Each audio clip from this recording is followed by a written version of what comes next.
یعنی دو طلاق کے پھر خلے کا بیان، اب تیسری طلاق کا بیان ہے۔ تو اسی طرح اگر کسی تیسرے موقع پر وہ اس کو طلاق دے دیتا ہے، فلا جناح علیہما، کوئی گناہ نہیں ہے ان دونوں پر، این یتراجع جو ہے فلا تحل له من بعد، تو نہیں ہے وہ حلال اس کے لیے اس کے بعد، حتی یہاں تک کہ تنکحہ وہ نکاح کر لے، زوجن غیرہ اس کے علاوہ دوسرے خامن سے۔ اب یہاں پر ایک اور مسئلہ بھی قابل غور ہے جو ہمارے ہاں مارکۃ الآراء ہے، اور نمبر دو اس مسئلے کے اندر احناف قرآن مجید کی اس آیت کا غلط جو ہے وہ اس سے غلط استدلال کرتے ہیں۔ حتی تنکحہ زوجن غیرہ، کہتے ہیں یہاں پر دیکھیے حتیٰ کہ وہ عورت نکاح کر لے دوسرے خامند سے، اس خامند کے علاوہ کسی اور خامند سے، تو کہتے ہیں یہاں نکاح کی نسبت جو ہے وہ عورت کی طرف ہے، لہذا عورت نکاح کرنے میں آزاد اور خود مختار ہے، لہذا عورت کو ولی کی ضرورت نہیں ہے۔ بات سمجھ آئی ہے کہ یہ تن کے زوجن میں استدلال کس چیز سے ہے کہ نکاح کی نسبت عورت کی طرف ہے حتیٰ تن کے سے، لہذا وہ نکاح میں انڈیپینڈنٹ ہے، خود مختار ہے، اسے ولی کی ضرورت نہیں ہے۔ اسی لیے فقہ حنفی کے اندر جو ہے، یہ آپ نے ایک کتاب سنی ہوگی مولانا شفیع تھانوی صاحب کی مرتب کردہ جو ہے بہشتی زیور، یہ بہشتی زیور جو عام طور پر بچیوں کو بھی دیا جاتا ہے، حالانکہ جس قدر اس کے اندر مسائل میں ظلم ہے فقہ حنفی کے مطابق وہ الگ ہے، اور اس سے آگے اور بہت کچھ ہے اس کے اندر، یہ کافی زیادہ معاملہ کتاب محل نظر ہے بہت سارے اعتبار سے، سمجھے۔ عام شریف بچیوں کے بہت زیادہ پڑھنے والی بھی نہیں ہے اکثر مقامات سے، تو بہرحال دیتے ہیں لوگ عقیدت کے اندر، اسی کے اندر کتاب النکاح آپ نکال لیجئے جس کے اندر یہ لکھا ہوا باقاعدہ اگر وہ اپنا نکاح خود آپ کر لیوے تو جائز ہے، ماں باپ سے چوری چھپے بذات خود اپنا نکاح آپ کر لیوے تو جائز ہے۔ اب یہ جو معاملہ ہے یہ صریحاً قرآن و سنت کے منافی ہے۔ قرآن و سنت کے منافی کیسے ہے؟ اب دیکھیے اللہ تعالیٰ نے جو آگے آیت، اگلی آیت آپ پڑھ کے دیکھ لیجئے کہ سیدنا کا جو ہے ولی جو ہے، سب سے پہلے تو آپ یہ سمجھ رہے نا کہ جو انہوں نے نسبت کی معاملہ کیا ہے، اگر نسبت کے ساتھ ہی نکاح سے جو ہے ولایت ساقط ہوتی ہے کہ حتیٰ تن کے زوجن غیرہ میں نکاح کی نسبت عورت کی طرف ہے، تو دیگر وہ مقامات پر ولا تنکحوا المشرکات حتیٰ یؤمنن وانکحوا الایام منکم والصالحین من عبادکم وامائکم ان یکونوا فقراء یغنہم اللہ من فضلہ۔ اب اللہ تعالیٰ نے اولیاء کو حکم دیا وانکحوا الایام منکم والصالحین من عبادکم وامائکم، تم میں سے وہ مرد اور وہ عورتیں جن کے جو بیوی یا خامن نہیں ہے تم ان کے نکاح کر دو، وہ تمہارے غلام ہیں یا لونیاں ہیں، یہ نہ ڈرنا کہ جو ہے ان کے پاس مالی فراوانی نہیں ہے، ان یکونوا فقراء اگر وہ محتاج بھی ہوں گے، یغنیہم اللہ من فضلہ تو اللہ تعالیٰ ان کو اپنے فضل سے غنی کر دے گا۔ اب ان کے ہو میں نسبت نکاح کن کی طرف ہے؟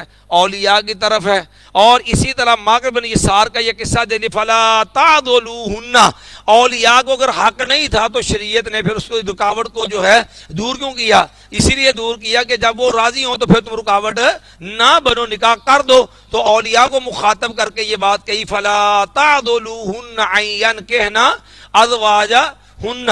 دوسری بات جو ہے یہاں تک یہ ولایت نکاح کا مسئلہ ہے، یاد رکھیے صحیح بخاری آپ اٹھائیے پڑھیں گے تو تشریعت سے قبل، نبی علیہ السلام کی بعثت سے قبل جاہلیت کے اندر 4 قسم کا نکاح رائج تھا۔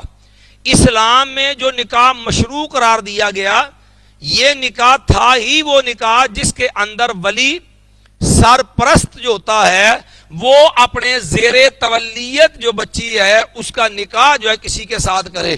اسلام میں نکاح مشروع ہی ولایت والا ہے، بغیر ولی کے اسلام میں نکاح مشروع ہی نہیں ہے۔ اسی لیے صحیح بخاری کتاب النکاح دیکھیے صحیح بخاری کتاب النکاح کے اندر ہے، امام بخاری رحمہ اللہ الباری نے نقل کیا کہ نبی امی عائشہ رضی اللہ عنہ وغیرہ تھے کہ اسلام سے قبل جاہلیت کے اندر 4 قسم کا نکاح رائج تھا، 4 قسم کا نکاح رائج تھا۔ نمبر 1 نکاح تھا جس طرح ایک ولی، سرپرست، باپ جو ہے عورت کا جو کفیل ہے وہ خود جو ہے وہ اپنے زیر تولیت بچی جو ہے اس کا نکاح کسی کے ساتھ کرے، ایک نکاح یہ تھا جو شریعت کے اندر پایا جاتا تھا۔ دوسرا نکاح تھا، اس نکاح کو جو کہتے ہیں نکاح استبزاء۔ یہ نکاح استبزاء یہ ہوتا تھا کہ آدمی کوئی دیکھتا کہ فلاں آدمی جو ہے وہ بڑا قد کاٹ والا، خوبصورت، کڑیل جوان ہے، اب وہ چاہتا کہ میرے ہاں جو بچہ پیدا ہونا وہ بھی اس آدمی کی طرح قد کاٹ والا، کڑیل جوان، خوبصورت جو ہے وہ بچہ ہونا چاہیے۔ اب وہ اپنی بیوی کو کہتا کہ تم ایسے کرو، جب ایام مخصوصہ سے پاک ہو جاؤ نا، تم اس آدمی کے ساتھ تعلقات قائم کرو تاکہ جو ہے اس سے جو ہے وہ مجھے بچہ مل جائے۔ تو یہ عورت جو ہے ایسے آدمی کے ساتھ پھر اپنے جو ہے وہ تعلقات پیدا کرتی، اور جاہلیت کے اندر جو ہے یہ ایسے آدمی سے بچہ لینے کو جو ہے نکاح استبزاء کہا جاتا تھا، اور یہ بھی باقاعدہ بغیرتی جو ہے یہ بھی نکاح شمار ہوتی تھی جاہلیت۔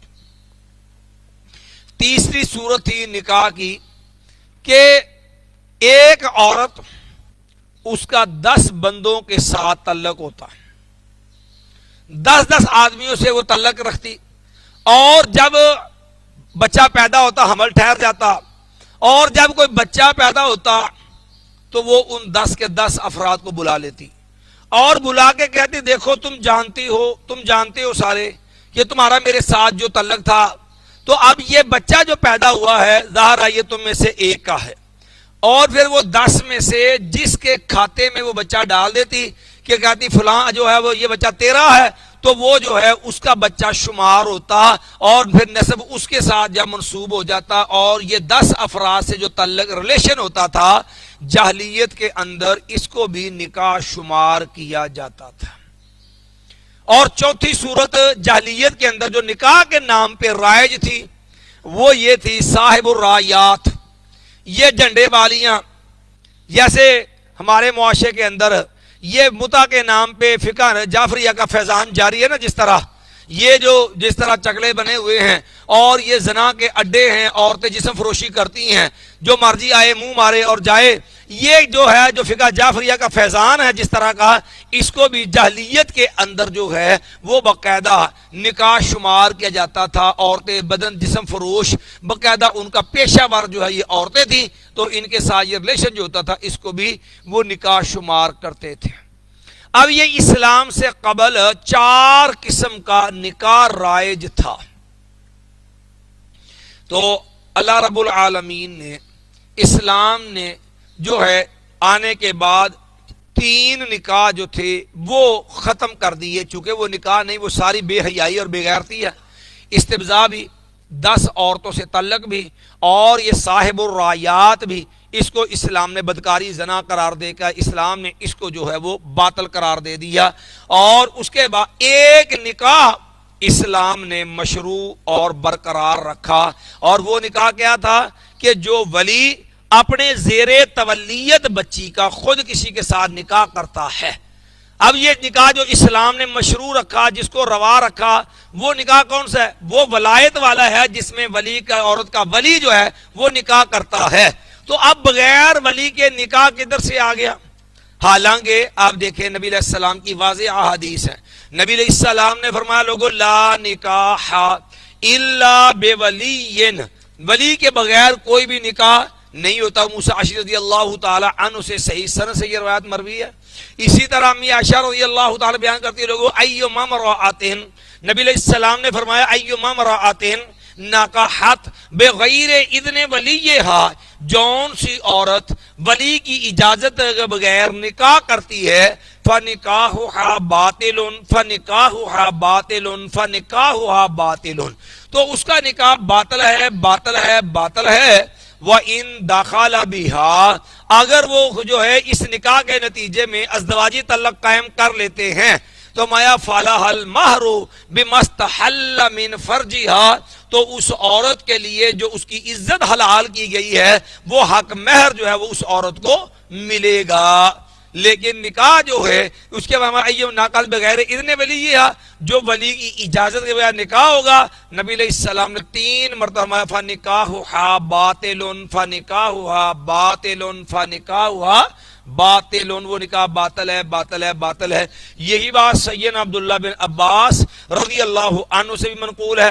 سیدنا عبداللہ بن عباس فرماتے ہیں لوگوں لا نکاح، نبی علیہ السلام نے فرمایا لا نکاح الا بولی مرشد، لا نکاح الا بولی مرشد، کہ ولی مرشد جو ہے یعنی جو عورت کے حق کے اندر اس کے دین دنیا اور اس کی جو ہے معاملات کے اندر جو اس کے لیے دین دنیا کے اعتبار سے خیر خواہ ولی ہے، اس ولی کے بغیر جو ہے وہ نکاح نہیں ہوتا۔ ہاں شریعت نے پھر یہاں تک بیان کیا اگر جو ہے اولیاء جو ہیں ان میں اختلاف ہو جاتا ہے، مثال کے طور پہ چاچے ولی ہیں تو اب ایک چاچا کہیں پہ شادی کرنا چاہتا ہے، دوسرا کہیں اور پہ کرنا چاہتا ہے، تو شریعت نے اس کا بھی حل دیا فَإِنِ اشْتَجَرُوا، اگر اولیاء کا اختلاف ہو جائے، مطلب یہ کہتا ہے میں نے رشتہ فلاں جگہ کرنا ہے، دوسرا کہتا نہیں میں نے فلاں جگہ کرنا ہے، تو نبی علیہ السلام نے فَإِنِ اشْتَجَرُوا فَالسُّلْطَانُ وَلِيٌّ مَن لَّا وَلِيَّ لَهُ، تو ایسی عورت جو ہے اس کا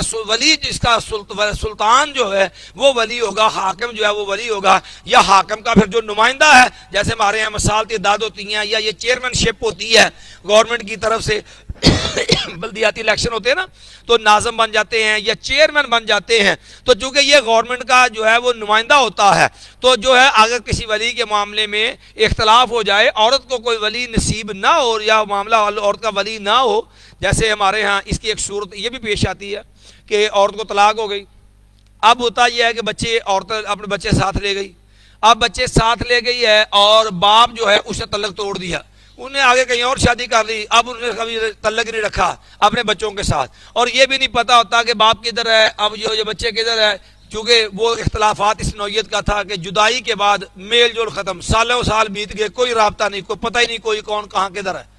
اچھا اب جب باری آئی شادی کرنے کی، اب کہا جاتا ہے کہ اس کا ولی کدھر ہے، باپ کدھر ہے، تو جی وہ تو ہے لیکن وہ تو میل جول کو نہیں، پتہ ہی کوئی نہیں کدھر، بھائی اس کے کوئی چاچے وغیرہ کوئی پتہ نہیں جی، اچھا بھائی بچی کا ہے کوئی نہیں جی، مامے جو ہیں اب وہ ننیال جو ہیں وہ تو ولی بن نہیں سکتے، تو پھر اب مسئلہ بن جاتا ہے کہ اس کا ولی کون بنے، تو ہمارے ہاں کئی لوگ کہہ دیتے ہیں جی اچھا کسی مولوی صاحب کو جو ہے ولی بنا لو، تو یاد رکھیے مولوی صاحب جو ہوتے ہیں نا وہ گورنمنٹ کا نمائندہ نہیں ہے، جو گورنمنٹ کا نمائندہ نا اس کو ولی بنانا چاہیے، فَإِنِ اسْتَجَرُوا فَالسُّلْطَانُ وَلِيٌّ مَن لَّا وَلِيَّ لَهُ، تو اس لیے مثالتی عدالت جو ہے گورنمنٹ کی، چونکہ وہ ویسے بھی اس معاملے سے متعلقہ ہوتا ہے، وہاں پر جو چیئرمین ہوتا ہے یا ناظم ہے، پھر جو ہے M P A M N A کوئی اگر اس تک رسائی ہے تو اس کو ولی بنا کر کے پھر شادی جو ہے بچی کی کر دی جائے، لیکن بغیر ولی کے نکاح جائز نہیں ہے، ٹھیک ہے جی۔ تو یہ جو فقہ حنفی کا معاملہ ہے کہ جیسے میں نے عرض کیا بشتی زیر میں لکھا ہوا ہے کہ اگر وہ اپنا نکاح خود آپ کر لیوے، ماں باپ کو بتائے بغیر خود آپ کر لیوے تو جائز ہے۔ یاد رکھیے یہ جو ہمارے معاشرے کے اندر مصیبت ہے نا بد تہذیبی کی، اور یہ جتنا کورٹ میرج کا سسٹم ہے اس کے اندر بہت سارا ظلم اسی فقہ حنفی کا ہے۔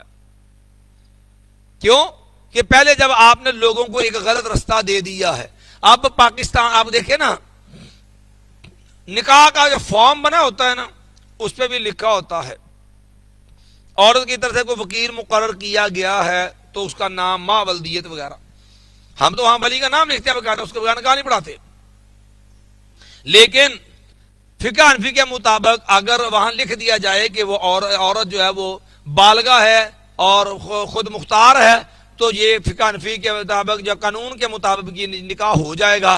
قانون کے مطابق کیوں؟ کیونکہ قانون کے اندر یہ فقہ حنفی کا یہ مسئلہ جو ہے وہ رائج ہے، لہذا اس میں آپ نہ بھی لکھیں۔ اسی لیے جو لڑکیاں گھر سے بھاگ جاتی ہیں اور عدالتوں میں جا کے نکاح کر لیتی ہیں، وہاں پر مجسٹریٹ جو ہوتا ہے، گورنمنٹ کا مجاز افسر جو ہوتا ہے، وہ اس بچی سے بیان لیتا ہے کہ دیکھو تمہیں اغوا تو نہیں کیا گیا، تمہیں جو ہے وہ تھریٹ تو نہیں کیا گیا، تم جو ہے اپنی مرضی سے آئی ہو، تم جو ہے خود مختار ہو، اپنی مرضی سے نکاح کرنا چاہتی ہو، جب وہ یہ بات کہہ دیتی ہے تو وہیں عدالت میں کوئی کام مولوی بلا کر کے ان کا نکاح کروا دیا جاتا ہے، حالانکہ یہ نکاح نہیں ہے، یہ زنا ہے، بدکاری ہے، اور یہ جو ہے معاملہ شرعاً جائز اور درست نہیں ہے۔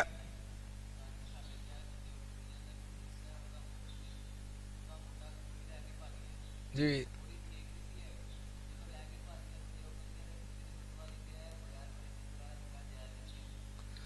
چلو اللہ کرے گھر میں آن پڑی ہے تو چلو مسئلہ سیدھا ہو گیا۔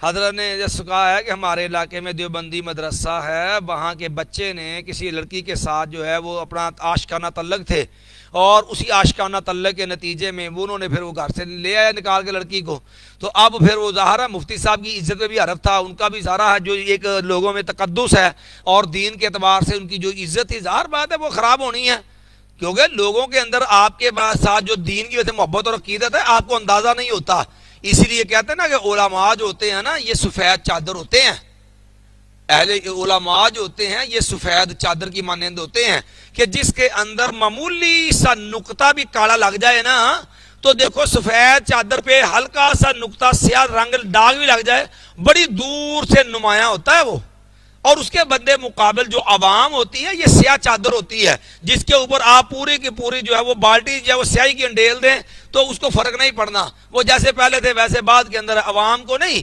لیکن جو دیندار ہیں، اہل علم ہیں، علماء ہیں، ان کا مان، اسی لیے اب اچھا کیا کہ چلو اللہ کرے کسی بہانے سے وہ شریعت کی طرف آ گئے ہیں تو اللہ ان کو استقامت دے، اور مزید باقی لوگوں کو بھی اللہ ہدایت دے کہ انہوں نے پھر یہ فتویٰ جاری کر دیا کہ جو ہے یہ معاملہ ایسے نہیں ہوگا، اب اس کے بغیر جو ہے بغیر ولی کے نکاح کیا گیا، لہذا یہ نکاح ہی باطل ہے۔ یہ خیر معاملات بڑے اس طرح ہمارے ہاں ملک کے اندر مفادات پہ لوگ کھیلتے ہیں۔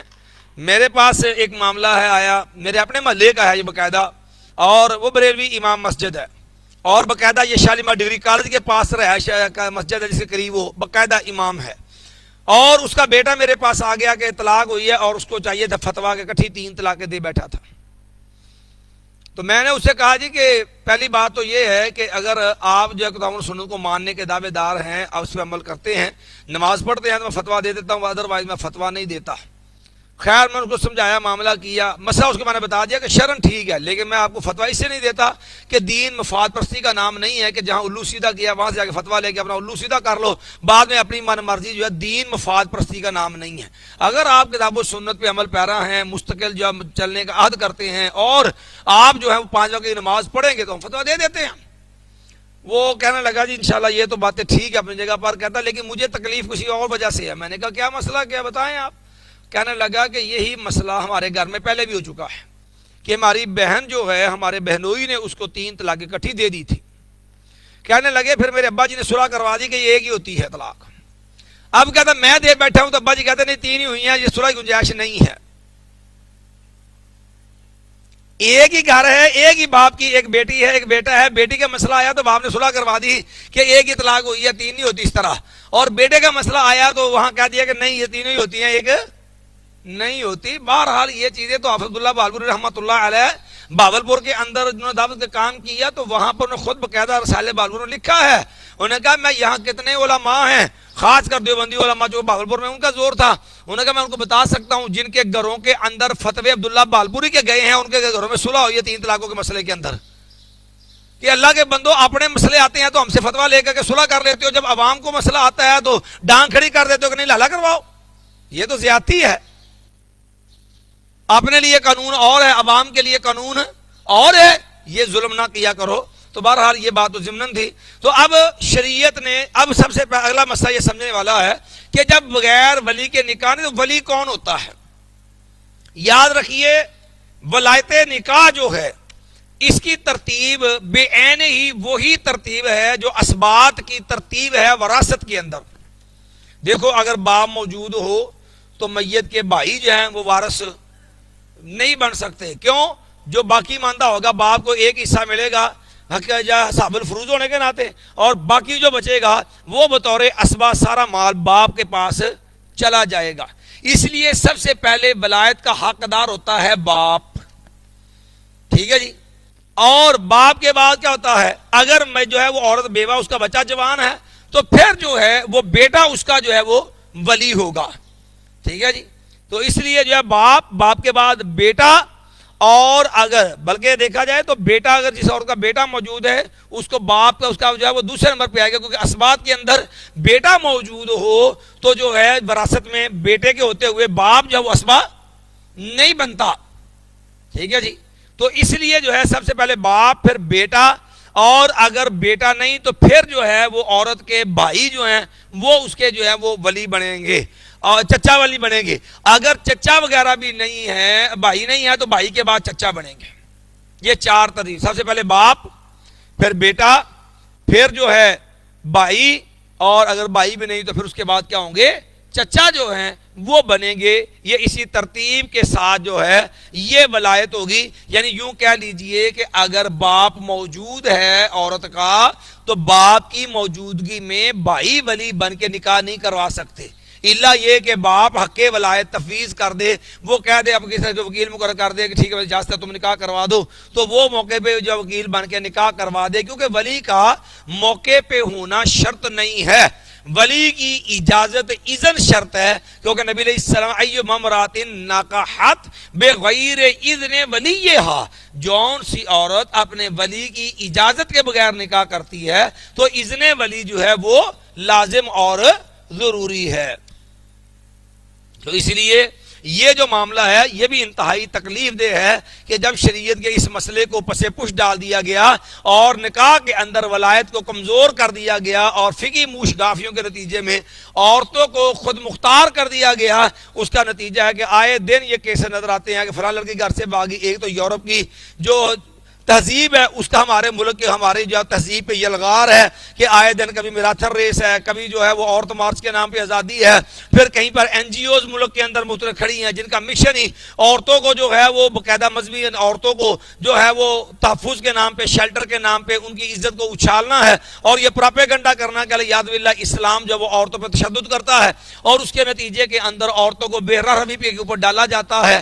یہ سارا جو ظلم ہے اس کے اندر بہت بڑا ہاتھ ان غلط رویوں کا ہے کہ شریعت نے ولایت شرط رکھی ہے اور اس ولایت کو کل عدم کر دیا گیا، حالانکہ یار کے بغیر ولی کے نکاح نہیں ہوتا.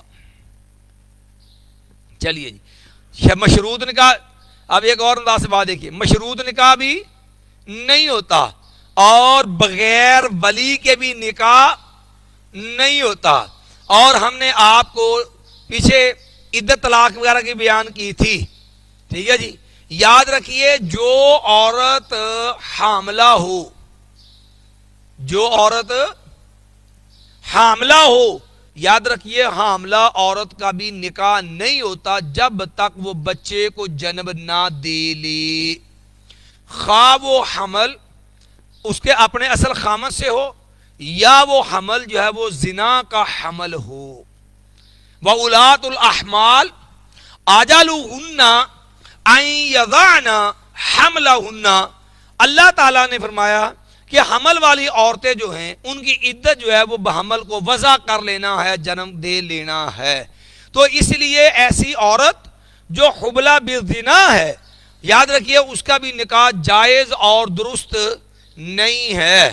یہ جو ہمارے معاشرے کے اندر عام طور پہ یہ جرم کیا جاتا ہے، پہلے تو عورتوں کے مرد بچوں کے آپس میں تعلقات شرعی حدود کو پامال کیا جاتا ہے، پردے کا اہتمام نہیں، اور لڑکی لڑکے کو فری ہینڈ دے کے آپس کے اندر جو ہے ان کے جو دوستانہ یارانہ تعلقات ہوتے ہیں. اور اس کے بعد جب معاملہ جو ہے وہ برائی کی طرف چلا جاتا ہے، آپ پھر جو کہتے ہیں جی اب چونکہ جو حمل ٹھہر گیا ہے اب کیا، اب جس کی شادی کر دو آپس میں. اب کیا ہوتا ہے پھر چوری چھپے جلدی جلدی جو ہے وہ نکاح کر دو. حالانکہ یاد رکھیے آپ نکاح کر بھی دیں، پہلی سے بات تو یہ میں رہے کہ یہ نکاح ہی شرعن منعقد نہیں ہوتا، یہ نکاح ہی منعقد نہیں ہوتا.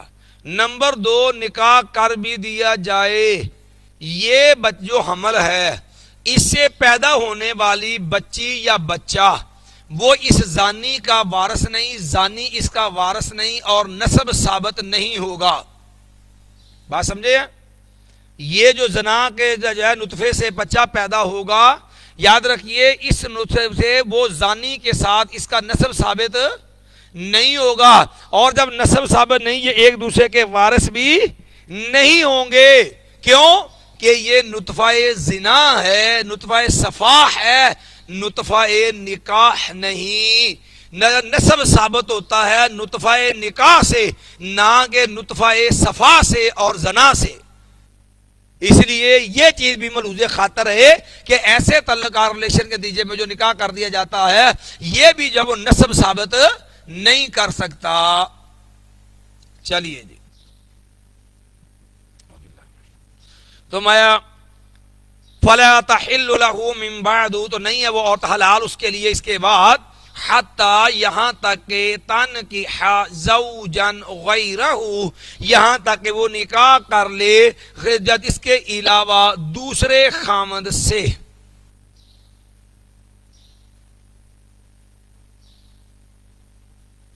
چلیے جی، فَإِن طَلَّقَهَا، اور نکاح بھی کیسے ہوگا؟ مستقل بنیادوں پر نباہ کے ارادے سے۔ یاد رکھیے اگر یہ نکاح جو ہے وہ ہیلا کیا گیا کہ مشروط نکاح کرو گے کہ 2 دن بعد تم طلاق دے دو گے، 3 دن بعد طلاق دے دو گے، ہفتے کے بعد طلاق دے دو گے، ٹھیک ہے جی، تاکہ یہ پہلے عورت کے لیے حلال ہو جائے، تو یاد رکھیے یہ نکاح ہی شرعاً منعقد نہیں ہوگا، یہ زنا ہے، کیونکہ حلالہ ہے مشروط نکاح، یہ اسلام کے مقاصد نکاح کے منافی ہے۔ اسلام نے محسنین غیر مصافحین کی شرط رکھی ہے کہ نکاح کے اندر مستقل آباد کاری مطلوب ہے، اور یہ بات پہلے آپ کو بتا چکے ہیں، ہدایہ کے اندر بھی لکھا ہوا، مفتی تقی عثمانی صاحب کی درس ترمذی میں بھی لکھا ہوا ہے کہ مشروط نکاح ان کے نزدیک جائز ہے۔ حتیٰ کہ یہاں پر ایک اور بات، فقہ حنفی کے اندر بڑے بڑے ذلیل قسم کے ہیلے لکھے ہوئے ہیں، اگر جو ہے وہ نکاح لالا کرنا ہے اور خطرہ ہے کہ جس دوسرے خامد سے نکاح کیا ایسا نہ مڑ کے بعد میں وہ چھوڑے ہی نہ، کیونکہ یہ بھی مسئلہ ہوتا ہے نا، پھر یہ بھی مسئلے پیدا ہوتے ہیں۔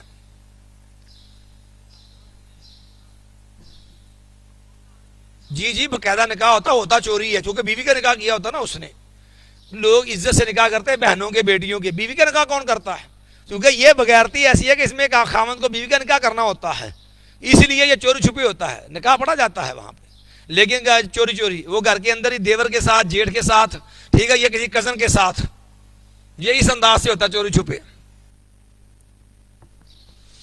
تو اب پھر یہاں تک بھی لکھا ہوتا ہے کہ اگر عورت کو خطرہ ہو، جیسے کئی ایک واقعات اس کے موجود ہیں کہ نکاح ہوا لیکن اس لڑکے نے پھر دوبارہ وہ عورت کو چھوڑا ہی نہیں ہے۔ ہمارے اساتذہ کرام میں سے بھی 1-2 واقعات انہوں نے بیان کیے کہ وہ لڑکے سے عورت تھی شریف زادی، طلاق ہو گئی، تو اب وہ انہوں نے کہا کہ مدرسے کا طالب علم دیکھا، انہوں نے کہا بھی چلو اب نکاح کرنا ہے، تو مدرسے فتویٰ لینے گئے، وہاں سے کوئی غریب طالب علم دیکھ کر کے اس سے نکاح کر دیا خلالے کے لیے۔ وہ عورت خوددار غیرت مند تھی، اس کو پتہ چلا کہ یہ تو بغیرتی ہے کہ میں کبھی کسی کے بستر پہ کبھی کسی کے بستر پہ، میری عزت میری بدنامی کی ضلالت کیوں ہے؟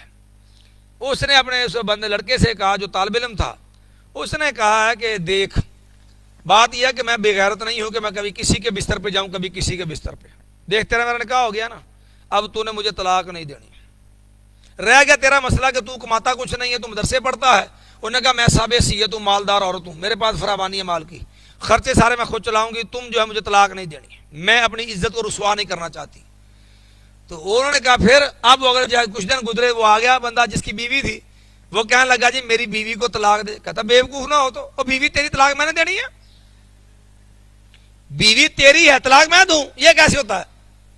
کہتا اپنی بیوی کو طلاق دو، کہتا اتنا پاگل تو نہیں ہوں تیری وجہ سے گھر اجاڑ دوں؟ بھئی اگر بیوی تیری ہے تو میں طلاق کیسے دے سکتا ہوں اس کو؟ اگر بیوی میری ہے تو میں بیوقوف تو نہیں ہوں تیری وجہ سے اپنا گھر اجاڑ دوں؟ اب بیچارہ درمیان میں ذلیل ہو رہا ہے۔ ہوتا اکثر ایسے ہی ہے کہ جب حلالہ ہوتا ہے، کئی جگہ پھر ایسا بھی ہوتا ہے کہ وہ جس کے ساتھ آگے تعلق ہوتا ہے پھر واپس آتے بھی نہیں ہیں۔ اسی لیے یہ مولوی الیاس گمن مشہور ہے دیوبندی، ذرا اس کی ہسٹری پڑھ کے دیکھیں، یہ بھی باقاعدہ ساری میز جو ہے یہ بھی حلالے کے نتیجے میں ہے ساری، ان کے باقاعدہ آپ 87 جنوبی میں جا کے پتہ کریں، ان کے والد صاحب نبین عالم تھے اور ان کو بھی رشتہ جو آیا یہ حلالے کے نتیجے میں آیا تھا۔ تو بہرحال یہ معاملات جو ہے بنوری ٹاؤن تک بھی مشہور ہیں کہ معاملات یہاں پر کیسے ہوئے ہیں سارے۔ تو بہرحال یہ ہمارا اصل موضوع نہیں ہے، یہ تو ضمناً ایک بات آ گئی ہے کہ یار کہ انہوں نے پھر ہیلے کیے. مثلا عورت کو اگر خطرہ ہو تو انہوں نے ہیلے بنائے ہیں، ہیلا کر لے. ہیلا کیا کرے؟ کہنے لگے پھر اس کے اندر ہیلا یہ ہوگا کہ ایک طریقہ یہ ہے کہ وہ کہہ دے عورت کہ میں تجھ سے نکاح کرتی ہوں، اس شرط پہ نکاح کرتی ہوں کہ حق طلاق میرے پاس ہوگا. یعنی جو کہ فقہ حنفی میں طلاق کی تفویض کا حق حاصل ہے نا، ٹھیک ہے جی. تو چونکہ اسلام میں تو طلاق تفویض نہیں ہو سکتی، اللہ نے مرد کو حق دیا، عورت کو یہ حق مل نہیں سکتا. تو کہتے ہیں اس کا ایک طریقہ کہ عورت شرط لگا لے کہ طلاق جو ہے اس کا حق مجھے حاصل ہوگا. اس طرح یہ فائدہ ہوگا کہ جو ہے وہ عورت جو ہے اگر خامد اڑی بھی کرے گا تو عورت خود اپنے آپ کو طلاق دے کے الگ ہو جائے گی. یا پھر ایک اور طریقہ ہے، اس کا طریقہ کہتے ہیں یہ ہے کہ اگر دیکھے کہ وہ آدمی جسے لالا کیا ہے وہ چھوڑتا ہی نہیں ہے، تو کہتے ہیں پھر اس کے جب بیٹا اگر کوئی جوان ہے یا اس کا بیٹا کوئی ہے تو اسے زنا کر لے. اسے زنا کرنے کے ساتھ جو ہے وہ حرمت مسارحت پیدا ہو جائے گی، یہ اپنے خامد کے لیے کیا ہو جائے گی؟ حرام ہو جائے گی. اس طرح یہ پہلے خامد کے بعد واپس جا سکتی ہے.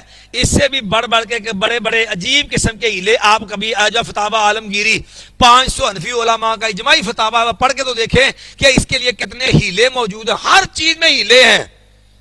یہ الگ بات ہے، ایسے نہیں امام بخاری سے تکلیف ہے ہمارے بہت سارے احناف کو اور جو ہے بخاری پڑھتے ہیں. یہ تو امام بخاری کی کرامت ہے نا، یاد رکھو یہ امام بخاری کی کرامت ہے کہ حنفی ان کو بخاری وارے نہیں کھاتی، بخاری سے بڑا بغض ہے اور اسی لیے بخاری کے خلاف جو ہے گاہے بگاہے مختلف انداز سے برستے ہیں، سمجھے. اور کرامت یہ ہے بخاری پہ بغض بھی ہے، بخاری پڑھے بغیر عالم بھی نہیں بنتے، دورہ حدیث پڑھانے بھی مجبوری ہے. جس امام بخاری سے بغض ہے، جس بخاری سے نفرت ہے نا، اس کو پڑھے بغیر عالم بھی قرار نہیں پاتے. یہ تو کرامت ہے امام بخاری رحمۃ اللہ علیہ کی، سمجھے. مگر نہ آپ بخاری کے ہر میں وہ لگا رسالہ دیکھ لیجئے.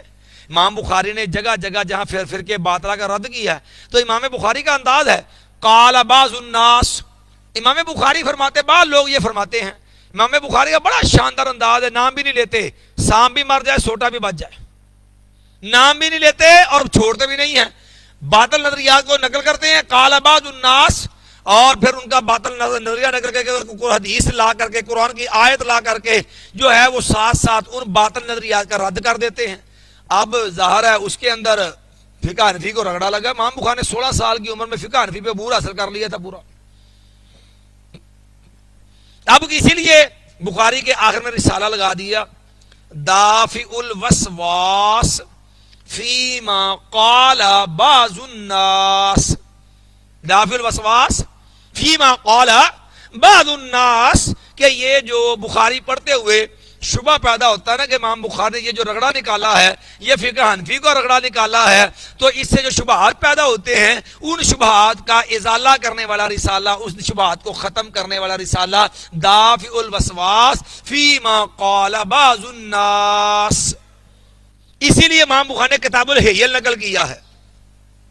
فقہ حنفی کے یہ زکوٰۃ کے ہیلے، یہ دیگر معاملہ امام بخاری نے رگڑا نکالا ستھرا کر کے. جتنے بھی یہ 2 نمبر ہیلے ہیں کہ زکوٰۃ کے ہیلے، کون سا مسئلہ ہے جس میں فقہ حنفی میں ہیلے نہیں ہیں؟ یہ تو حلالے کی بات آئی ہے نا.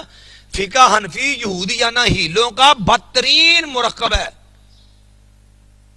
بڑی معذرت کے ساتھ یہ بڑا تکلیف دہ مسئلہ ہے. زکوٰۃ کے مسئلے میں آپ نے زکوٰۃ دینی ہے.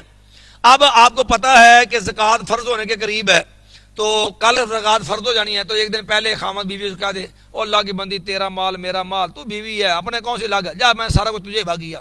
تو کہنے لگے سال تو پورا ہوا نہیں، ایک دن باقی تھا تو اس نے بھاگ کر دیا. اب اس کی ملکیت میں جو ہے وہ سال نہیں پورا ہوا، نصاب پورا ہونے کے لیے سال شرط ہے، لہذا خامد پہ زکوٰۃ فرض نہیں.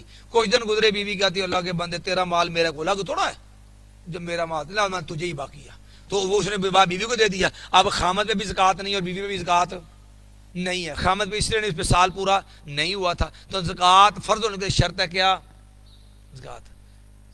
حالانکہ نبی علیہ السلام نے وہ بعض حدیثیں ہیں کہ آپ نے کہا جو بکریاں جو متفرق ہیں ان کو اکٹھا نہ کیا، جو اکٹھی ہیں ان کو متفرق نہ کیا جائے. زکوٰۃ کے ڈر سے جو ہے یہ کام شرک کرنے کی اجازت نہیں دی ہے. لیکن یہیں پر نہیں, انہوں نے کہا تو نے درم و دینار بچانے ہیں, کیسے کرو؟ انہوں نے کہا ایسے کرو کہ ایک برتن کے اندر جو ہے کہ وہ جو لے لو, اس کے اندر جو ہے یوں کہہ لو کہ یہ مٹی کا جو ہوتا ہے جو ہے وہ کجا وغیرہ وہ لے لو, اس کے اندر آپ سونے کے سکے یا چاندی کے یا وہ درم وہ ڈال لو, اوپر تھوڑی سی گندم ڈال لو, تو آپ نے زکوٰۃ ادا کرنی ہے. تو اب آپ چاہتے ہیں زکوٰۃ بھی ادا ہو جائے, پیسے بھی بچ جائیں, تو آپ کیا کریں, وہ اس میں جو ڈال لیں اور اوپر جو ہے اس پہ اناج ڈال دیں, اور کوئی فقیر آئے تو اسے کہیں جی یہ لو, یہ ہے یہ آپ نے خیرات مانگی ہے, یہ لے لو. جب وہ لے پکڑ لے تو اسے کہ تو نے جا کے دکان پہ بیچ ہی دینی ہے, تو انہیں تجھے پورے پیسے میں لے, تو 2 درہم مجھ سے لے لے, یہ مجھے بیچ دے. تو پھر اس سے وہ 2 درہم میں خرید لے. تو کہتا اب کیا زکوٰۃ بھی ادا ہو گئی اور پیسہ بھی واپس. کیوں کہ جب اس نے فقیر کو دے دی تو وہ کیا ہوگی ادا. اب جو اس کے پاس آیا ہے تو وہ تو اس نے 2 درہم میں خریدا ہے. کون سا مسئلہ جہاں ہیلا نہیں ہے. یہ تو آتے جتنے جمعے ہو رہے ہیں نا مسجدوں میں, یہ فقہ حنفی کے مطابق تو سارے باطل ہیں. فقہ حنفی میں تو یہ بستی کریا میں چھوٹے محلوں میں جمعہ نہیں ہوتا, اسی لیے بیچارے حنفیوں کو سزا ہے کہ انہوں نے ہر جمعے والے دن 6 نمازیں پڑھنی ہوتی ہیں. عام لوگ 5 پڑھتے ہیں, یہ 6 پڑھتے ہیں. کیوں؟ اس کی وجہ کہ جمعہ بھی پڑھنا ہوتا, تو اب جمعہ تو ہوتا نہیں فقہ حنفی کے مطابق, کیونکہ فقہ حنفی کے مطابق جمعے کے لیے مصر جامع شرط ہے, جس کے اندر سلطان حاکم و اسلام آباد جمعہ ہوتا ہے, یا اتنی بڑی جگہ آبادی ہو جس کے ایسی جتنی بڑی آبادی ہو جس کے اندر 30,000 کی آبادی ہو, سونے کے سنیاروں کی کسائیوں کی ہر طرح کی مارکیٹیں ہوں, ایسا بڑا مصر جامع تو وہاں ہوتا, ورنہ جمعہ نہیں ہوتا. اس لیے بیچارے ہر جمعے کے بعد زور احتیاطی پڑھتے ہیں. چلو جب جمعہ نہیں ہوگا تو زور تو ہو ہی جائے گی نا. قربانی لے لو, یہ قربانی بھی فقہ حنفی کے مطابق یہ شہر و دیہاتوں کے اندر لوگوں پہ نہ جمعہ فرض ہے نہ قربانی فرض ہے. تو انہوں نے اب نبی علیہ السلام نے نماز سے پہلے قربانی کرنے سے کیا کیا, منع کیا. صحابی نے قربانی کا جانور نماز سے پہلے ذبح کر دیا. آپ نے کہا انما یہ شاۃ لحم, یاد رہا یہ قربانی نہیں ہے, یہ ایک جانور کا گوشت ہے جو ہے قدمتہ لأہلک کا جو تم نے اپنے گھر والوں کو جلدی بھیجا ہے. تو اس باہ مکانہا اخری, یہ تیری قربانی نہیں ہوئی, تو اس کا ایسا کر, اس کی جگہ نیا جانور ذبح کر. ٹھیک ہے جی. نماز کے لیے قربانی کی شرط رکھی ہے کہ نماز ادا کرنے کے بعد قربانی ہو سکتی, پہلے نہیں. لیکن یہاں بھی لگیا ہوا ہے. وہ کیا کہتے ہیں اب آپ چاہتے ہیں میں نے قربانی کرنی ہے صبح ذرا ٹائم سے گوشت مل جائے, یا کسائی کہتا ہے میں مصروف ہوں میں تو نہیں آ سکتا صبح, تو پتہ رش ہے تو ویسے کسائی لیٹ آئے گا, تو وہ کہہ دے چلو ٹھیک ہے یہ میں قربانی جو فلاں دیہات میں یہ پاس جو گاؤں ہے نا وہاں بھیج دیتا ہوں, تو آپ وہاں پھر ذبح کر دیں. دیہات میں کسائی کے پاس یا دیہات میں وہ جانور بھیج دے, اور وہاں سے صبح فجر کے بعد جانور ذبح کروائے, گوشت بنوا کے شہر میں منگوا لے, تو اس طرح جو ہے وہ قربانی بھی ہو جائے گی اور جانور جو نماز سے پہلے ذبح بھی ہو جائے گا. اور باقاعدہ ہدایے میں لکھا ہوا حیلۃ المصری, یہ شہری آدمی کا ہیلا یہ ہے, اگر وہ نماز سے پہلے قربانی کرنا چاہتا ہے تو وہ پاس گاؤں کے اندر قربانی بیچ کے وہاں ذبح کروا کے بلا لے. کیوں؟ گاؤں کے اندر قربانی ہوتی نہیں ہے, لہذا اس نے جہاں قربانی کی وہاں قربانی ہوتی نہیں تھی, لہذا اس کے اوپر جو ہے وہ حکم لاگو نہیں ہوگا مخالفت والا, لہذا قربانی بھی ہوگی, گوشت نماز سے پہلے بھی مل گیا. فقہ حنفی زندہ باد. تو یہ صرف یہ نہیں ہے کہ لالے میں ہے, ہر چیز میں ہیلے ہیں, ہر چیز میں ہیلے ہیں. یہ نمازیں نہیں بندہ پڑھتا, قوم کو بدعمل بنایا کہ نہیں بنایا ساری قوم کو. یہ آپ نے نام سنا ہوگا ہیلا اسقاط, اور بندہ مر جائے, آپ نے دیہاتوں گاؤں میں کبھی جنازہ پڑھو تو دیکھنا کبھی جنازے کی 4 پائی کے نیچے اتنی بڑی پرات جو ہے وہ گندم کی بھر کے رکھی ہوتی ہے. وہ کیوں رکھی ہوتی ہے پرات؟ یہ مردے کو نہ دے کے بھیجنا, اسے جا کے اس کی پسائی کروا کے روٹیاں بنا لینا. وہ کیوں رکھی ہوتی ہے پرات؟ وہ ہیلا اسقاط ہے. وہ کیا کہ اب ظاہر ہے یہ بندہ اس بیچارے نے پتہ نہیں کتنی نمازیں اس سے رہ گئی ہوں گی, تو وہ جتنی بھی نمازیں رہی ہیں نا, ہر نماز جو ہے اس ایک نماز کے حساب سے 2.25 کلو گندم جو ہے وہ اس کو جرمانہ پڑتا ہے. لہذا ایک دن کی نمازیں جمع کرو 5 نمازیں, تو اب جمع کرو کہ 5 نمازوں کے حساب نا 10 ساڑھے 10 کلو ایک دن کی نمازوں کا فدیہ ہے. 10.5 کلو گندم جو ہے وہ ایک دن کی نمازوں کا فدیہ ہے. اب اسی کے حساب سے ایک دن میں 10.5 کلو اور یہ جو ہے ایک مہینے کا حساب لگا لے پھر اس طرح فدیہ ایک سال کا سال کتنے من بنتی ہے تو تقریباً جو ہے سال کا فدیہ 90 من جو ہے وہ گنک جو ہے وہ بنتی ہے. اگر سال کی نماز رہتی تو 90 من کنک دے دے. اس کی نمازیں بخشائی گئی. یہ ہیلا اسقاط ہے, اس کا نمازوں کا فرض قوم کو بد عمل بنانے کے لیے, اپنے پیٹ کی جہنم بھرنے کے لیے قوم کو یہ ہیلے اسقاط پہ لگایا ہوا ہے اور نام رکھ دیا ایصال ثواب. تو یہ ہیلا سازی جو ہے نا یہ یہودیوں کا کام تھا جو شریعتوں سے جان چھڑاتے تھے اور شریعت سے انحراف کے لیے چور رستے اختیار کرتے تھے. اور اللہ معاف فرمائے یہ فقہ حنفی ان ہیلوں سے چور رستوں سے بدترین طریقے سے بری پڑی ہوئی ہے. بڑے بڑے شگوفے چھوڑے ہیں انہوں نے اس انداز کے اندر. تو یہاں بھی انہوں نے کر دیا کہ اس کے بیٹے سے زنا کر لے تو پھر جب زنا کر لے گا تو وہ نکاح کیا خامد کے لیے کیا ہو جائے گی, حرام ہو جائے گی, حرمت انصار ثابت ہو جائے گی. ایسے ایسے عجیب رنگ ہے, مرغے سے نکاح کر لو, بعد میں صبح ذبح کر کے روسٹ کر کے کھا لو, جو ہے وہ نکاح بھی ہو جائے گا اور معاملہ بھی ہو جائے گا. تو چلیے جی بہرحال نہ جانے یہ کیا کیا ظلم کریں گے دین کے نام پہ.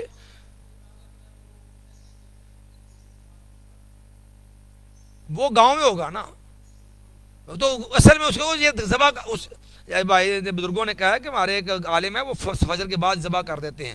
اصل مسئلہ یہ انہیں چاہیے کہ ذرا جرت کر کے نا لوگوں کو بتائیں کہ آپ جو گاؤں میں قربانیاں کرتے ہیں فقہ حنفی کے مطابق یہ ضائع ہیں, آپ کے پیسے ضائع ہیں, آپ کو ثواب نہیں ملنا, کیونکہ حنفی شریعت کے اندر گاؤں میں قربانی نہیں ہوتی. سمجھے, صرف قربانی نہیں ہے حنفی شریعت کے اندر, گاؤں کیا حنفی شریعت کے اندر مسلمان کے لیے عقیقہ بھی نہیں ہے. بات سمجھے, یہ تو صرف امام ابو حنیفہ اس کی عقیدت, ان کے عقیدت مند ہیں. یہ امام ابو حنیفہ کی عقیدت مند ہے. پتہ کب تک؟ صرف اس حد تک جہاں تک قرآن کے خلاف مسئلہ قرآن کے خلاف مسئلہ آڑ چاہیے, جہاں جو ہے امام ابو حنیفہ قبول ہے. کہاں تک؟ جہاں جو حدیث کے خلاف امام ابو حنیفہ کھڑے ہوں وہاں ان کو جو ہے وہ امام ابو حنیفہ کو قبول ہے. جہاں امام ابو حنیفہ ان کے پیٹ کے خلاف آ جائے وہاں امام ابو حنیفہ کو چھٹی کروا دیتے ہیں. یہ کوئی طنز نہیں ہے, یہ وہ حقیقت ہے. آپ اس کی مثال ایک مثال تو پہلے میں نے ضمن دی تھی شاید آپ کو, جہاں پر دینی امور پہ اجرت معاوضے کا مسئلہ آیا تھا. یہ بات آئی کہ نہیں پہلا کہ انہوں نے, میں نے کہا مولانا تھانوی صاحب نے لکھا تھا مجھے المسک الزکی یعنی تقریر ترمذی, یہ جو ترمذی پڑھاتے ہوئے تھانوی صاحب نے املائی نوٹس لکھوائے نا, ان کے شاگرد مولانا عبد القادر نے وہ مرتب کیے ہیں. اس کے اندر جو ہے یہ بیو کے مسئلے کے اندر یہ بات لکھی ہوئی ہے. انہوں نے کہا ہے کہ آج کل جتنے بھی لوگ نوکری تعلیم کی کرتے ہیں امام صاحب کے مذہب کے مطابق سب حرام خور ہیں. سب کیا ہیں؟ حرام خور ہیں. کیوں؟ امام ابو حنیفہ کے نزدیک یہ الہدایہ کتاب جو ہے کراہیہ باب الجارۃ الفاسدہ کے تحت امام ابو حنیفہ کے نزدیک دینی امور پہ خدمت, یہ جتنے مولوی مدرسے میں بیٹھ کے پڑھاتے ہیں, جتنے جو ہے یہ فتوے دیتے ہیں, جو ان کی فیس لیتے ہیں, جتنے جو ہے یہ درس دیتے ہیں, یہ سارے کا سارا معاملہ امام ابو حنیفہ کے بقول حرام خوری ہے. اب ان کو چاہیے کہ اب یہ کہیں کہ تقلید فرض ہے, غیر مقلدیت لعنت ہے. اب بتائیے جب پیٹ کا مسئلہ آیا تو آپ غیر مقلد کیوں ہو گئے؟ آپ نے امام ابو حنیفہ کیوں چھوڑ دیا؟ یہ تو وہ مداری والا سسٹم ہو گیا نا, پھر بچے جمہور پیٹ خاطر جھوم جا کہتا جھوم گیا. اب کیوں چھوڑ دیا امام ابو حنیفہ کو؟ اب آپ نے پیٹ کے اوپر, اور صرف یہ نہیں ہے, اب دیکھو عقیقہ لوگ کرتے ہیں, ہمارے حنفی بیچارے بھی کرتے ہیں عقیقہ. نبی علیہ السلام نے حسن حسین کا عقیقہ کیا, مسرہ حدیثیں موجود ہیں, لیکن جو ہے امام ابو حنیفہ کے نزدیک یہ عقیقہ دین نہیں, سنت نہیں ہے. یاد رکھنا امام ابو حنیفہ کے نزدیک یہ عقیقہ رسم جاہلیت ہے. یہ عقیقہ کیا ہے؟ رسم جاہلیت ہے. آپ نے کتاب الآثار ہے, محمد بن حسن شیبانی امام ابو حنیفہ کے شاگرد ہیں, صاحبان میں سے ایک ہے. کتاب الآثار میں عقیقے کا بیان نکالیے. امام ابو حنیفہ کے شاگرد محمد حسن شیبانی نے بھی یہ بات کہی ہے کہ یہ عقیقہ جو ہے یہ جو ہے رسم جاہلیت. اور امام حنیفہ کا یہ موقف ہے, اسی طرح ہمارا یہی موقف ہے. یہی بات جو ہے امام ابو حنیفہ کا موقف جو ہے, آپ نکالیے دوسری کتاب جب موطا امام محمد, اور اس کے اندر جو ہے عقیقہ اضاحی کا بیان نکالیے. اس کے حاشیے کے اندر جب مولانا عبد الحی لکھنوی اس کے اندر بھی عقیقے کے بیان کے جب مولانا جو محمد شیبانی نے یہ لکھا ہوا ہے کہ یہ رسم جاہلیت ہے. اور اسی جب یہ کھڑے ہیں کہ یہ جاہلیت ہے.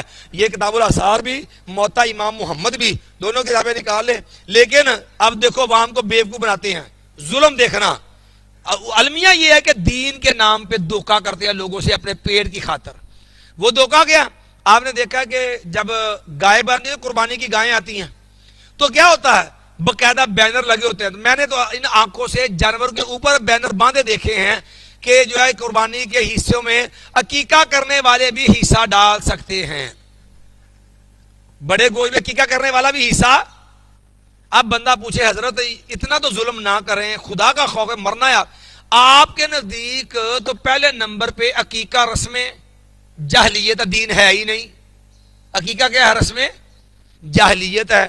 تو جب یہ آپ کے نزدیک عقیقہ مشروع ہی نہیں, سنت ہی نہیں, دین ہی نہیں, تو یہ گائے میں آپ عقیقہ ڈلوا رہے ہیں, یہ کہاں سے آ گیا؟ اور عوام کو فتوے دیتے ہو کہ جس طرح گائے میں 7 قربانیاں ہوتی ہیں تو 7 جانور ذبح کرو, تو جو 7 جانور جو ہے وہ 7 حصے ہیں تو وہ 7 ہو جاتے ہیں. تو قربانی میں عقیقے بھی کرنے ہو تو 2-3 لڑکے ہو, 1 لڑکی ہو تو ایک گائے ذبح کر دو تو وہ 7 ہو کے 7 جیسے 4 کے عقیقے ہو جائیں گے. وہ بھائی آپ کے نزدیک تو عقیقہ مشروع ہی نہیں ہے, سنت ہی نہیں ہے, رسم جاہلیت ہے.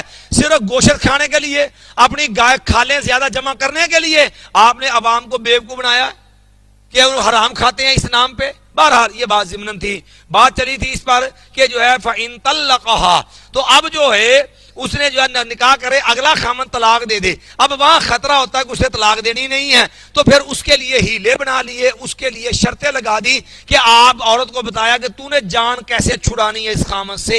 تو وہاں ہیلے کا پورا ایک بازار کھڑا کیا ہوا انہوں نے. اس کے ضمن میں خیر باتیں اور بھی ہو گئی.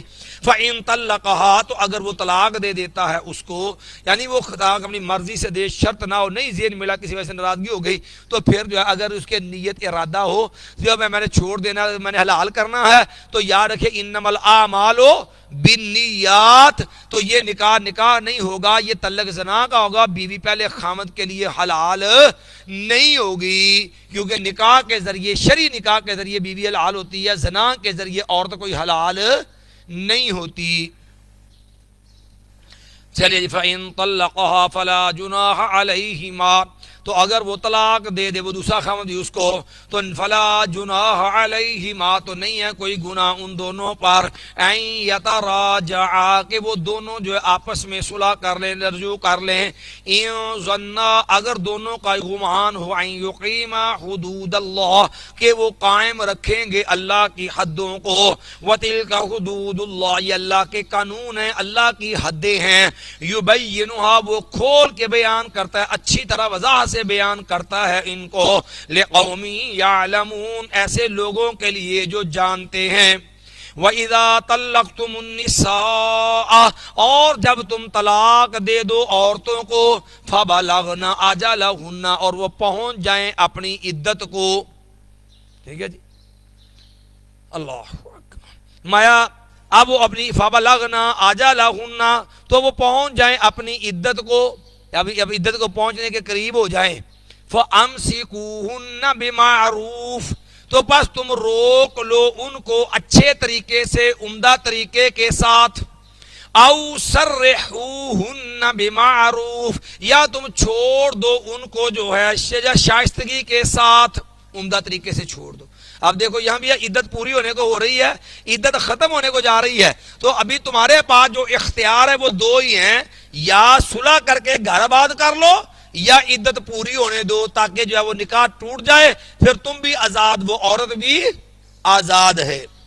وَلَا تُمْسِكُوهُنَّ ضِرَارًا لِتَعْتَدُوا, اور نہ تم روکو ان عورتوں کو, ضِرَارًا, تکلیف دینے کے لیے, لِتَعْتَدُوا, تاکہ تم زیادتی کرو.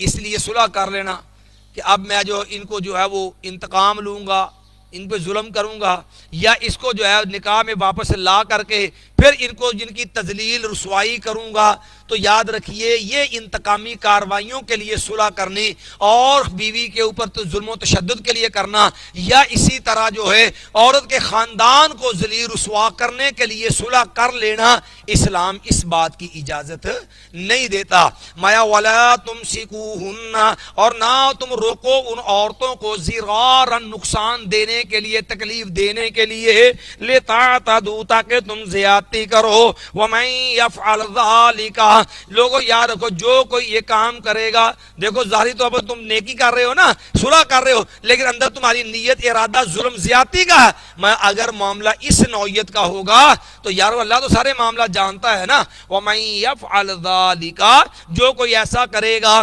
فقد ظلم نفسہ، پس تک اس نے ظلم کیا اپنی جان پر، ولا تتخذوا آیات اللہ ہزوا، اور نہ تم پکڑو اللہ کی آیات کو مذاق، کہ شریعت کے یہ احکام جو ہیں بھئی یہ تمہارے لیے زندگی گزارنے کے لیے رہنما ہے، یہ اس لیے نہیں ہے کہ تم ان کے ساتھ کھلواڑ کرو، ان کے ساتھ ان کو مذاق بنا لو، اور شریعت کے احکام کے ساتھ تم جو ہے وہ تماش بینی کرو۔ اسلام اس شرعی احکام کے ساتھ کھیلنے کی اجازت نہیں دیتا، اور یہ جو ہیلا سازی ساری یہ کیا ہے؟ یہ شرعی احکام سے کھیلنے کے انداز ہے مختلف۔ وَاذْكُرُوا نِعْمَةَ اللَّهِ عَلَيْكُمْ، اور تم یاد کرو اللہ کا احسان جو تم پر ہے، ٹھیک ہے جی، کہ اللہ نے دیکھو تم مرد کسی اور خاندان تھا، عورت کا کوئی اور خاندان تھا، بالکل دونوں اجنبی تھے، وہ اس کو نہیں جانتا، یہ اس کو نہیں جانتے، اس کا خاندان اور اس کا خاندان اور رشتہ نکاح کے ذریعے اللہ نے تمہارے دلوں کو ملا دیا، تمہارے اندر الفت، محبت، پیار پیدا کر دیا کہ تم دونوں افراد کو ایک جان کی جسم کی مانند بنا دیا ہے۔ تو میں اسی لیے نبی علیہ السلام نے ما رأینا المتحابین مثل النکاح، نسائی وغیرہ میں حدیث ہے کہ نبی علیہ السلام نے مایا اور لوگوں جو نکاح جیسی کوئی چیز ہے، دو افراد کے درمیان محبت پیدا کرنے والی چیز نکاح جیسی ہم نے کوئی نہیں دیکھی، جتنی دو افراد کے درمیان محبت نکاح سے پیدا ہوتی ہے، اور کسی چیز ایسی محبت پیدا نہیں ہوتی ہے۔ اور یہ بات ہر شادی شدہ آدمی جو اپنا ایک خاندانی نظام جو ہے وہ چلا رہا ہے، اور اس کی بیوی کے ساتھ، اس کی بیوی کے ذریعے ان کے گھر کا نظام چل رہا ہے، وہ سمجھتا ہے کہ اللہ نے یہ رشتہ کس قدر عمدہ بنایا اور یہ محبت کا تعلق کتنا اعلیٰ بنایا ہے۔ وَاذْكُرُوا نِعْمَةَ اللَّهِ عَلَيْكُمْ، تم یاد کرو اللہ کا احسان جو تم پر ہے، وَمَا أَنزَلَ عَلَيْكُمْ مِنَ الْكِتَابِ وَالْحِكْمَةِ، اور جو اللہ یاد کرو اللہ نے اتارا ہے تم پر کتاب اور حکمت، اور ہم نے بتایا تھا کہ حکمت سے مراد نبی علیہ السلام کی سنت، یعظکم بہ، وہ اللہ نصیحت کرتا ہے تم کو اس کے ذریعے۔ اب دیکھو پیچھے باتیں دو ہیں، الکتاب والحکمہ، تو یہ ضمیر کل واحد کے اعتبار سے ہے، یعنی یعظکم جو ہے بالکتاب، یعظکم بالسنت، جیسے اللہ و رسولہ اعلم بولتے ہیں تو وہاں بھی ضمیر جو ہے وہ کل واحد کے اعتبار سے ہوتی ہے۔ واتقوا اللہ، اور تم ڈر جاؤ اللہ سے، وَاعْلَمُوا، اور تم جان لو، ان اللہ بکل شیء علیم، بے شک اللہ ہر چیز کو خوب جاننے والا ہے۔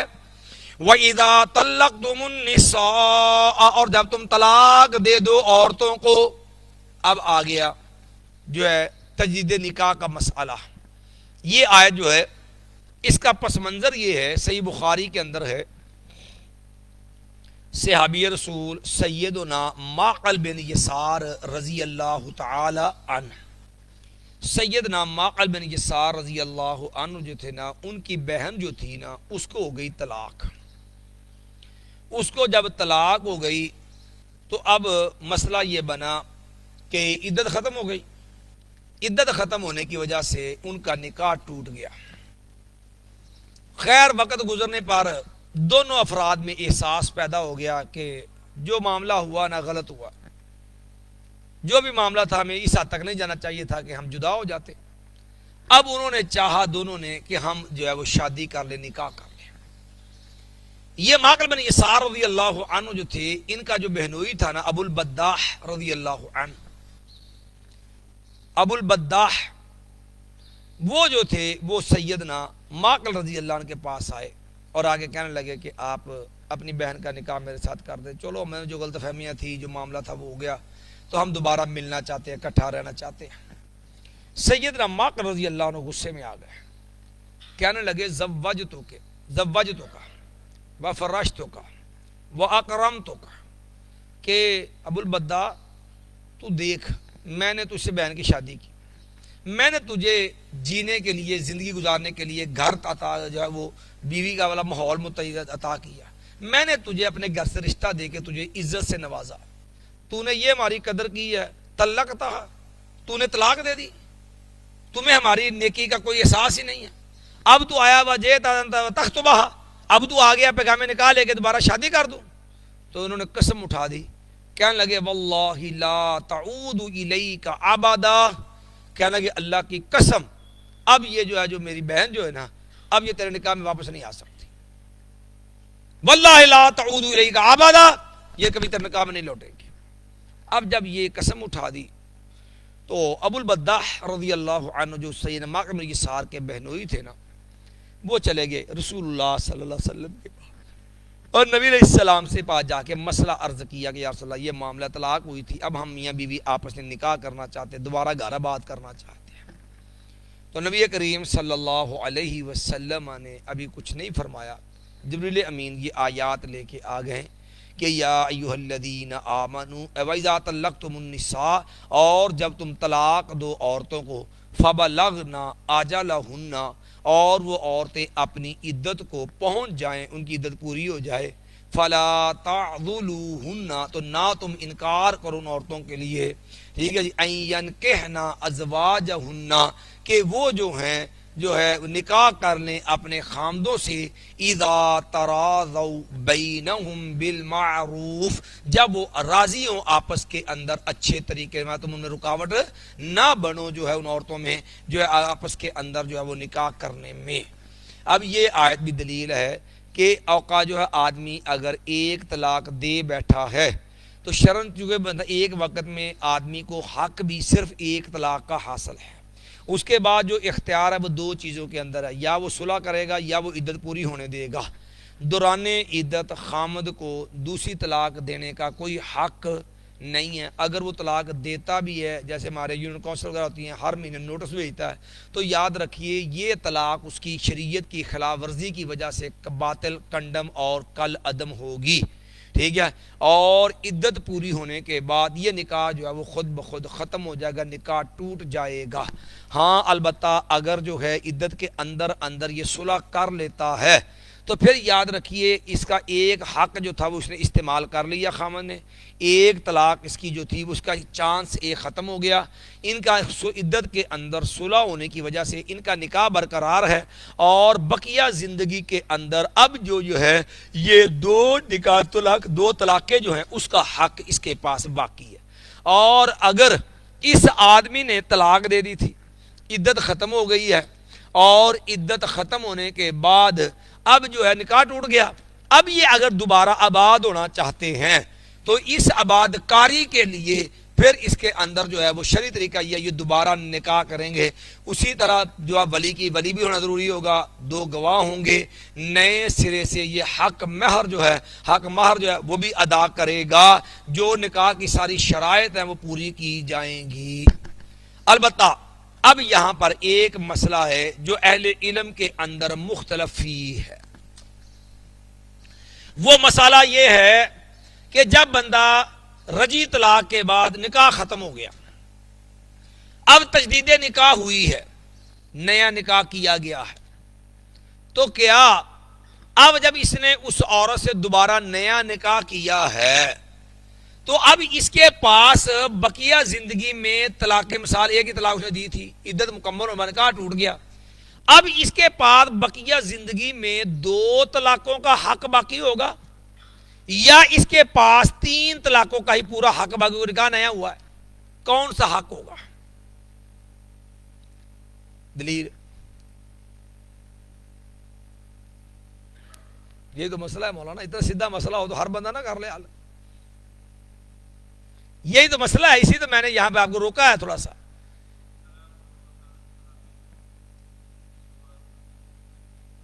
آپ نے پہلے سوال نہیں سمجھا میرے پیارے بھائی، سوال کیا پہلے یہ بتائیں، بات کیا ہوئی ہے؟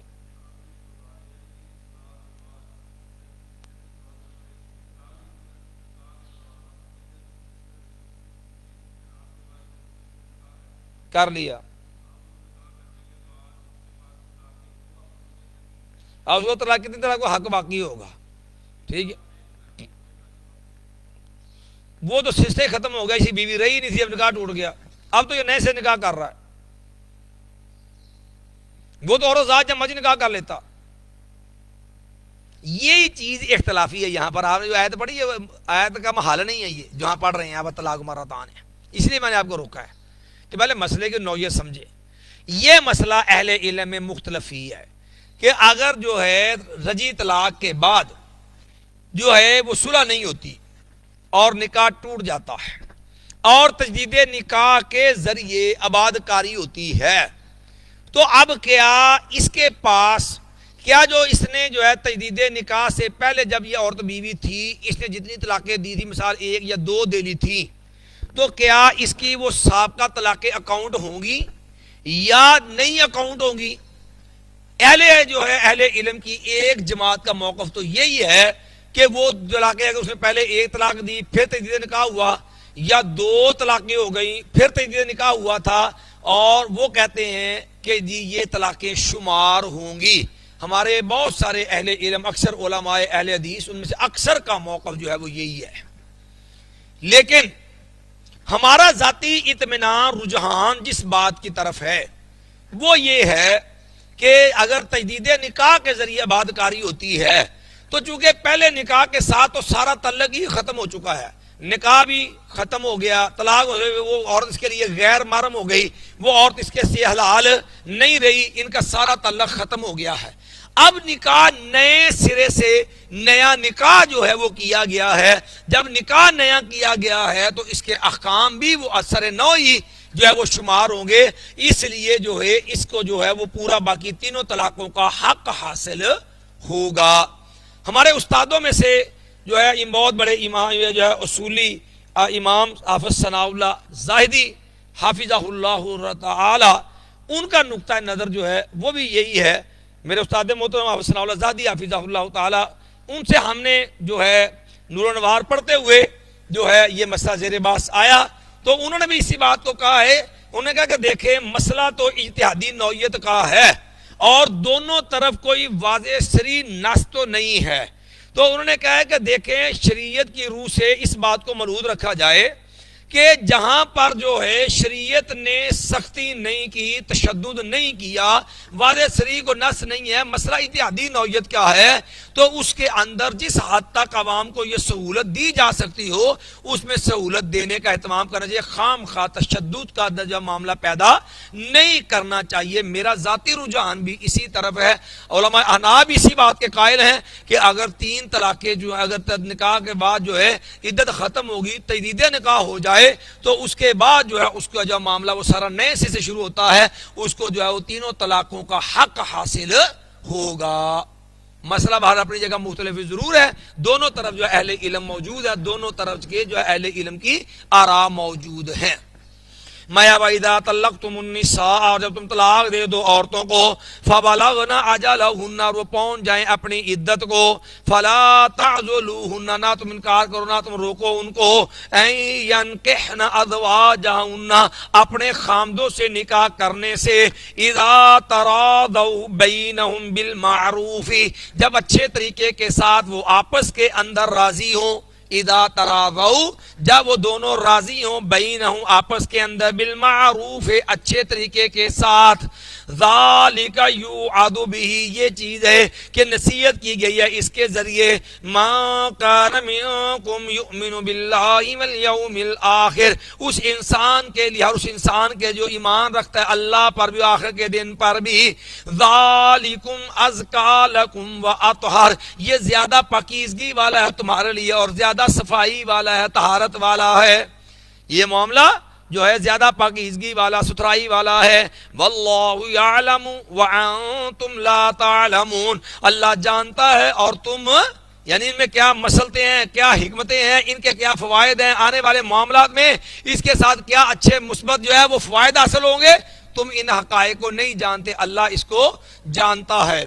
والوالدات یرضعن اولادهن حولین کاملین لمن اراد ان یتم الرضاعہ۔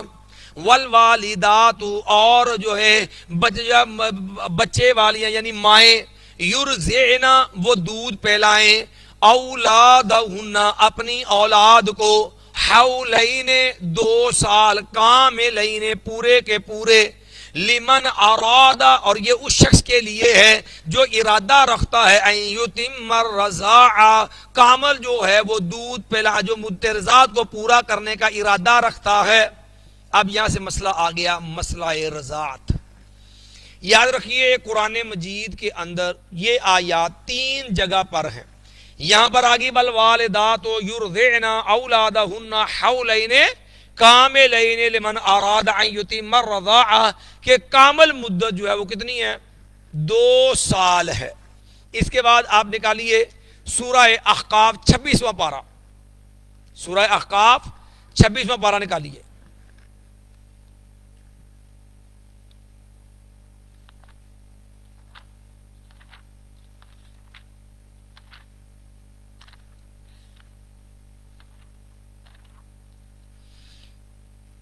جی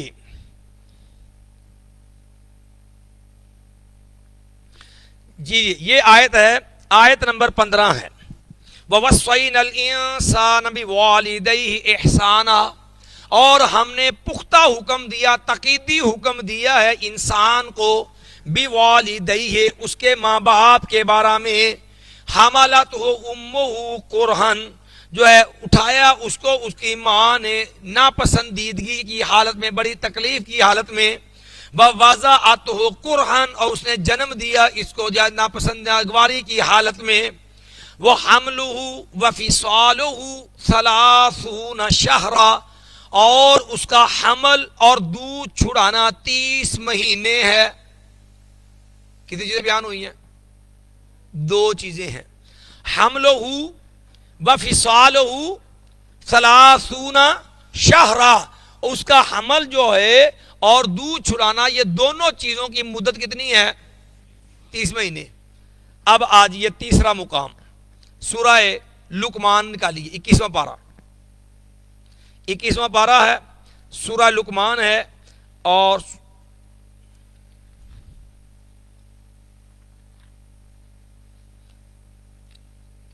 21واں پارہ سورہ لقمان ہے، اور آیت نمبر جو ہے وہ 14 ہے۔ آیت نمبر کتنی ہے؟ 14 نمبر آیت ہے۔ یہ بھی یہاں 15 نمبر تھی، لقمان کی آیت نمبر کیا ہے؟ 14 ہے، اور یہاں پر کیا ہے؟ مایا وَوَصَّيْنَا الْإِنسَانَ بِوَالِدَيْهِ اور ہم نے تقیدی حکم دیا، پختہ حکم دیا انسان کو، بِوَالِدَيْهِ اس کے ماں باپ کے بارے میں، حَمَلَتْهُ أُمُّهُ وَهْنًا عَلَى وَهْنٍ کہ اٹھایا اس کو اس کی ماں نے کمزوری در کمزوری، حمل کی بھی کمزوری، وضع حمل کے نتیجے میں بھی کمزوری، مَا وَفِصَالُهُ فِي عَامَيْنِ اور اس کا فصال دودھ چھڑانا 2 سال میں ہے، انشکر لی وَلِوَالِدَيْكَ تو میرا بھی شکر ادا کر اپنے والدین کا بھی، اِلَيَّ الْمَصِيرُ میری طرف لوٹنا ہے۔ اب الفاظ پہ غور کیجئے، یہاں پر ہے وَفِصَالُهُ فِي اور سورۃ احقاف میں تھا حَمْلُهُ وَفِصَالُهُ 30 تو اب سورۃ جو ہے لقمان میں فصال کی مدت کتنی آ گئی؟ 2 سال کتنے ہوتے ہیں؟ 24 مہینے۔ کتنے مہینے ہوتے ہیں؟ 24۔ اب سورۃ سجدہ کی جو سورۃ لقمان کی آیت ہے اسے متعین کر دیا کہ فصال دودھ چھڑانا جو ہے اس کا دورانیہ عامین 2 سال ہے۔ بات سمجھے؟ 24 مہینے، تو باقی کتنے مہینے بچ گئے؟ 6 مہینے۔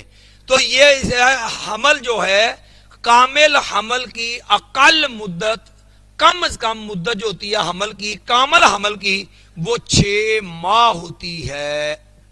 اسی لیے اگر کوئی عورت 6 ماہ گزرنے کے بعد بچے کو، کامل بچے کو، صحیح سالم بچے کو جنم دے دیتی ہے تو وہ بچہ حقیقی باپ کا شمار ہوتا ہے۔ اور اگر عورت کوئی جو ہے وہ حمل کے 6 ماہ سے قبل ہی جو ہے یعنی کسی اقامت سے شادی ہوئی اور آدمی سے شادی ہو گئی اور 6 ماہ سے قبل ہی یہ کامل بچہ پیدا کر دیتی ہے تو یہ اس بات کی علامت ہے کہ وہ عورت زانیہ ہے، اس نے بدکاری زنا کیا ہے۔ یہ کیس ایک سیدنا عثمان رضی اللہ عنہ کے پاس آ گیا نا، 6 ماہ کے بعد عورت نے جو ہے بچہ جن دیا، تو یہ مسئلہ بن گیا اور مسئلہ جو ہے یہاں تک چلا گیا کہ قریب تھا کہ سیدنا عثمان رضی اللہ عنہ اس معاملے میں عورت کو رجم کرتے کہ 6 ماہ کے بعد بچہ کیسے پیدا ہو سکتا ہے۔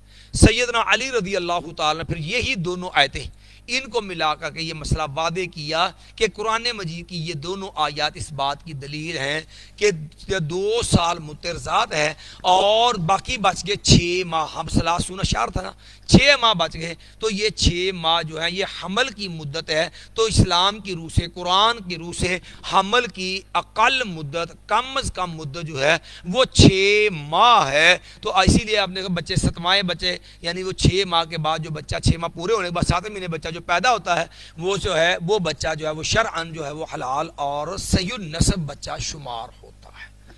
اب یہ تینوں آیتیں آپ کے سامنے آ گئی۔ اب قرآن مجید کی آیات کے سامنے واضح ہو گیا کہ جہاں 30 مہینوں کا ذکر ہے وہاں 2 چیزیں حمل اور فصال، وہاں کی چیزوں کا ذکر ہے 2 چیزیں حمل اور فصال، اور سورہ لقمان میں فصال کا تعین کر دیا گیا، وَفِصَالُهُ فِي عَامَيْنِ، کہ یہ دودھ چھلانا یہ کتنے برس میں ہے؟ 2 برس کے اندر ہے۔ تو اب حمل کی مدت کتنی باقی 6 ماہ، تو یہ دودھ کا دورانیہ جو ہو گیا یہ کتنے ہو گیا؟ عامین 2 سال۔ اور یہ سورہ بقرہ کی جو آیت ہم نے پڑھی والوالدات یرضعن اولادہن حولین کاملین لمن اراد ان یتم الرضاعہ، اور مائیں اپنے بچوں کو دودھ پلائیں 2 سال، اور یہ اس شخص کے لیے جو کامل مدت دودھ پلانا چاہتے ہیں۔ تو یہ قرآن میں یہ تینوں آیت سے یہ مسئلہ قرآن کی روح سے مسرہ واضح ہو گیا کہ مترضعات جو ہے وہ 2 سال ہے، 2 سال کے اندر اندر جو ہے یہ دودھ پلایا جائے گا۔ اسی لیے قرآن مجید نے جو مسئلہ بیان کیا وہ امہاتکم اللاتی ارضعنکم، اور تمہاری وہ مائیں جو تم کو دودھ پلاتی ہیں۔ اب یاد رکھیے اسی رضاعت کے مسئلے سے متعلقہ یہ رضائی ماں کا مسئلہ ہے، رشتہ رضاعت کا مسئلہ ہے۔ 4 پارے کے آخر میں جہاں اللہ نے محرمات عورتوں کا بیان کیا جن کے ساتھ نکاح حرام ہے، ان میں ایک عورت اس ماں کا ذکر کیا ہے، وَأُمَّهَاتُكُمُ اللَّاتِي أَرْضَعْنَكُمْ، تمہاری وہ مائیں جنہوں نے تم کو دودھ پلایا ہے، تو وہ مائیں بھی تم پر کیا ہیں؟ حرام ہیں۔ اب یہ رضائی ماں کب بنے گی؟ یہ ماں رضائی بنے گی جب کوئی بچہ 2 سال کی مدت جو قرآن نے مقرر کی ہے، وَالْوَا يُرْزِينَ أَوْلَادًا حَوْلَيْنِ کاملین، وہ مدت جسے جو ہے مترضعات قرار دیا قرآن نے، اس مدت کے اندر اندر کوئی بچہ کسی عورت کا 5 مختلف اوقات میں دودھ پی لے، پیٹ بھر کے دودھ پی لے، یعنی اپنی مرضی سے پیے اپنی مرضی سے چھوڑ دے، 5 مختلف اوقات میں دودھ پی لے، تو یاد رکھیے وہ بچہ اس عورت کا رضائی بیٹا بن جائے گا، وہ عورت اس بچے کی رضائی ماں بن جائے گی، اور وہ رضاعت کے سارے احکام جو ہیں جو نسبی ہیں، جیسے نبی نے فرمایا یحرم من الرضاعت ما یحرم من النسب، کہ جو رشتے نسب سے حرام ہیں وہی رشتے دودھ سے بھی کیا ہیں؟ حرام ہیں۔ جس طرح جو ہے وہ ماں سے، خالہ سے، پھپھی سے، بھتیجی سے، بھانجی سے، ٹھیک ہے جی، بیٹی سے، بہن سے، حقیقی بہن، حقیقی بیٹی، بھتیجی، بھانجی، پھپھی، خالہ، ماں، جس طرح جو ہے یہ 7 رشتے محرمات میں ہوتے ہیں، ٹھیک ہے، اس طرح نیچے تک، اس طرح اوپر، ماں کے اندر نانی دادی اوپر تک ساری جو اس میں شامل ہیں، کیونکہ وہ بھی امہات کے اندر شامل ہیں۔ تو ان سے نکاح جو ہے جس طرح نسبی جو ہے نانی دادی سے، بہن سے، بیٹی سے، بھتیجی سے، بھانجی سے، پوتی سے نکاح حرام ہے، اس دودھ کے رشتے سے جس عورت کا دودھ پی لیا اس عورت کے رشتے سے جتنے بھی جو ہیں وہ نانی دادی، خالہ، پھپھی، بھتیجی، بھانجی، بہن جو ہے، جو جتنے بھی رضائی ہیں، یہ سارے رشتے جو ہیں وہ دودھ ویسے بھی کیا ہو جائیں گے؟ حرام۔ لیکن کب؟ جب یہ دودھ پیا ہو 2 سال کی عمر کے اندر اور 5 مختلف اوقات میں پیا ہو. محض 1 بار پینے سے، 2 بار پینے سے، 3 بار پینے سے رضاعت ثابت نہیں ہوتی، کیونکہ ام المومنین امی عائشہ رضی اللہ عنہ بیان کرتی ہیں کہ جو ہے یحرم الرضاعۃ من 10 رضعات معلومات، کہ جو ہے 10 جو ہے متعین رضعات تھے، 10 مرتبہ وہ دودھ پلانا جو تھا جو وہ حرمت پیدا کرتا تھا. ثم نسخنا بخمس رضعات معلومات، پھر 5 معلوم متعین رضعات، 5 مختلف مرتبہ دودھ پینے کے ساتھ جو ہے یہ جو تھا وہ حرمت جو ہے وہ سب پیدا کر دی گئی. اس کو 10 کو منسوخ کر کے 5 کر دیا گیا ہے. تو یاد رکھیے اگر کسی عورت کا کسی بچے نے 1 بار 2 بار دودھ پی بھی لیا ہو تو یاد رکھیے وہ بچہ اس کا رضائی بیٹا نہیں، وہ عورت اس کی رضائی ماں نہیں. کیوں کہ قرآن مجید کے عمومات کی تخصیص وحی کے ساتھ ہوتی ہے.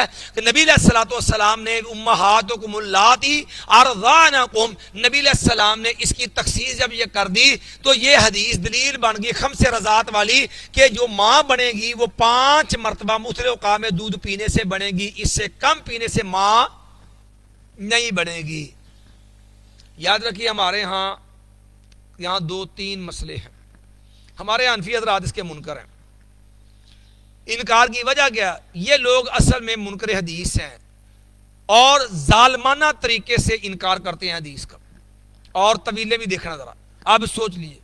ممکن ہے میرے الفاظ آپ کو سخت لگے، میں معذرت سے چاہتا ہوں، میرے لفظوں پہ نہ جائیے گا، حقیقت کو سمجھیے گا سنجیدگی کے ساتھ، دلیل کے ساتھ. جتنا بڑا انکار حدیث کا چور دروازہ حنفیوں نے کھولا نا، باقی سب اسے گزرے ہیں سارے. یہ جتنی بھی اصول شاشی نور و انوار پڑھائی جاتی ہے نا، یہ انکار حدیث کے اصول پڑھائے جاتے ہیں، چور دروازے دیے جاتے ہیں حدیث چھڑانے سے. ایک مثال لے لیں آپ، یہی مسئلہ لے لیتے ہیں ارضات کا.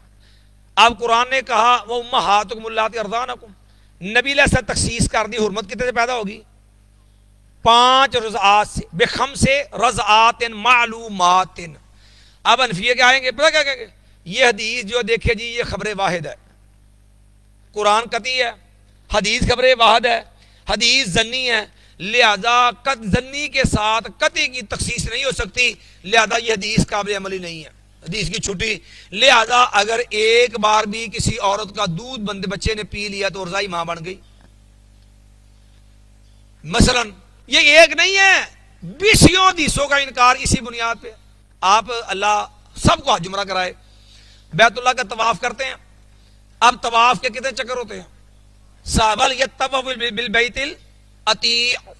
اب بیت اللہ کا طواف ہے نا، تو کہتے ہیں دیکھیں جی طواف ہے، تو اب جو حدیث میں آتا ہے کہ 7 اشواط، کہ جو نبی علیہ 7 چکر لگاتے، 3 میں رمل کرتے، 4 میں جو ہے وہ آرام سے نبی علیہ السلام چلتے. تو کہتے ہیں یہ 7 شرط نہیں ہے. وہ بھائی کیوں نہیں ہے؟ کہتے ہیں اگر 4 چکر بھی لگا لے تو جو ہے وہ اس کا عمرہ ہو جائے گا، طواف ہو جائے گا. بھائی کیوں ہو جائے گا؟ رسول اللہ نے 7 چکر مقرر کیے. کہتے ہیں نہیں، دیکھیں جی بات یہ قرآن میں وَلْيَطَّوَّفُوا بِالْبَيْتِ الْعَتِيقِ، ٹھیک ہے، یہ قرآن میں جو طواف کا ذکر ہے یہ مطلق ہے، تو یہ عام ہے. تو اب یہ حدیث جس میں 7 چکروں کا ذکر ہے نا، دیکھیں نا یہ خبر واحد ہے، اور خبر واحد ظنی ہوتی ہے، اور ظنی سے قطعی کی تخصیص نہیں ہو سکتی. لہذا یہ حدیث جو ہے وہ جو ہے قابل عمل نہیں ہے. لہذا اگر آپ 4 بھی چکر لگا لیں تب بھی آپ کا طواف. اس قسم کی 20 معاملات میں حدیث جو ہے انہوں نے معاملہ جو ہے یہ کیا ہوا ہے. اسی لیے یہ وضو کے معاملے کو پڑھ کے بشتی زیور نکال کے دیکھ لینا. نبی علیہ السلام نے وضو کا طریقہ مشروع کیا نا. فقہ حنفی کے اندر ہے کہ اگر آدمی کسی جو ہے وہ عورت جو ہے کہتی اگر جب وہ پرنالے کے نیچے کھڑی ہو جاوے اور بھیگ جاوے تو وضو ہو جاوے گا، اگر اس کا پاؤں پھسل جاوے، وہ حوض میں گر جاوے اور گیلی ہو جاوے تو اس کا وضو ہو جاوے گا. پرانی اردو میں اس طرح لکھا ہوا نا. تو اب بندے نے ڈبکی لگائی پانی میں، گیلا ہو گیا، باہر آ گیا، فقہ حنفی میں وضو ہو گیا. وہ نبوی طریقہ کدھر گیا؟ کوئی نبی علیہ السلام نے بسم اللہ، اس کے بعد جو ہے وضو کلی ناوے پر سارا، یہ سارے انکار کے چور دروازے یہ اسی انداز سے کھڑے ہیں. اب مسئلہ آ گیا کہ مترجہ کتنی ہے؟ 2 سال. اب ایک تو یہ ان حدیثوں کا انکار کرتے ہیں اس طرح کا، ایک دفعہ پی لیا تو معاملہ ہو گیا، حالانکہ حرمت ثابت نہیں ہوتی۔ دوسرا مسئلہ آپ سمجھ لیجئے کہ جو ہے یہ رضاعت 2 سال کے اندر اندر ہے۔ فقہ حنفی کے اندر یہ مدت قرآن کے برعکس، قرآن کے خلاف 2.5 سال ہے۔ کتنی ہے؟ 2.5 سال ہے۔ فتاوی دارالعلوم دیوبند اٹھا لیجئے، فتاوی دارالعلوم دیوبند کے اندر بھی یہ بات لکھی ہوئی ہے کہ مدت رضاعت کتنی ہے؟ 2.5 سال ہے۔ اب واضح قرآن کی آیتیں آپ نے پڑھ لی، ہم نے اس لیے پہلے آیتیں پڑھائی ہیں، تینوں جگہ سے آیتیں پڑھائی ہیں تاکہ سارا مسئلہ آپ کے سامنے جو ہے وہ واضح ہو جائے۔ اب آیتیں آ گئیں، اب کیا کہتے ہیں؟ تو اب جب آیتیں آئیں تو پھر کہتے ہیں مدت رضاعت 2.5 سال ہے۔ اب دلیل تو کوئی نہیں ہے، تو کہتے ہیں یہ ایک تو پہلے ظلم کرتے ہیں، قرآن کی آیات کے ساتھ کھلواڑ کرتے ہیں۔ کھلواڑ کیا کرتے ہیں کہ یہ حملہ و فصالہ 30 شہرا، ماسٹر مین قاری نے بھی یہ چول ماری ہے، اور بھی بعض انفر یہ طویلیں کی ہیں۔ کیا کرتے ہیں؟ کہتے ہیں یہ حمل سے مراد حمل فی البطن نہیں ہے، یعنی وہ معروف جو حمل ہوتا ہے نا، ماں کے پیٹ کے اندر جو ہے، مادہ کے پیٹ کے اندر بچے کی ولادت کی تکمیل کے جو مراحل ہوتے ہیں، یہ حمل کہلاتا ہے نا سارا۔ کہتے ہیں یہاں حمل سے مراد وہ پیٹ والا حمل نہیں ہے، یہاں حمل سے مراد کہتے ہیں، ہم اس کے طویل پتہ کرتے کہتے ہیں اس کا معنی کریں گے یہاں حمل سے مراد حمل علی الایدی ہے کہ چھوٹا بچہ ہوتا ہے نا تو وہ 6 مہینوں تک وہ ہاتھوں پہ کھلایا جاتا ہے، وہ بھی چل نہ سکتا ہوتا، تو لہذا یہ حمل سے مراد حمل علی الایدی ہے، لہذا جو ہے یہ ہم پیٹ والا حمل مراد ہی نہیں ہے۔ خدا گنجے کو ناخن نہ دے، دے تو موت تو دے لیکن یہ ادا نہ دے۔ حالانکہ سنجیدہ حنفیوں نے خود اس طویل کا انکار کیا ہوا ہے۔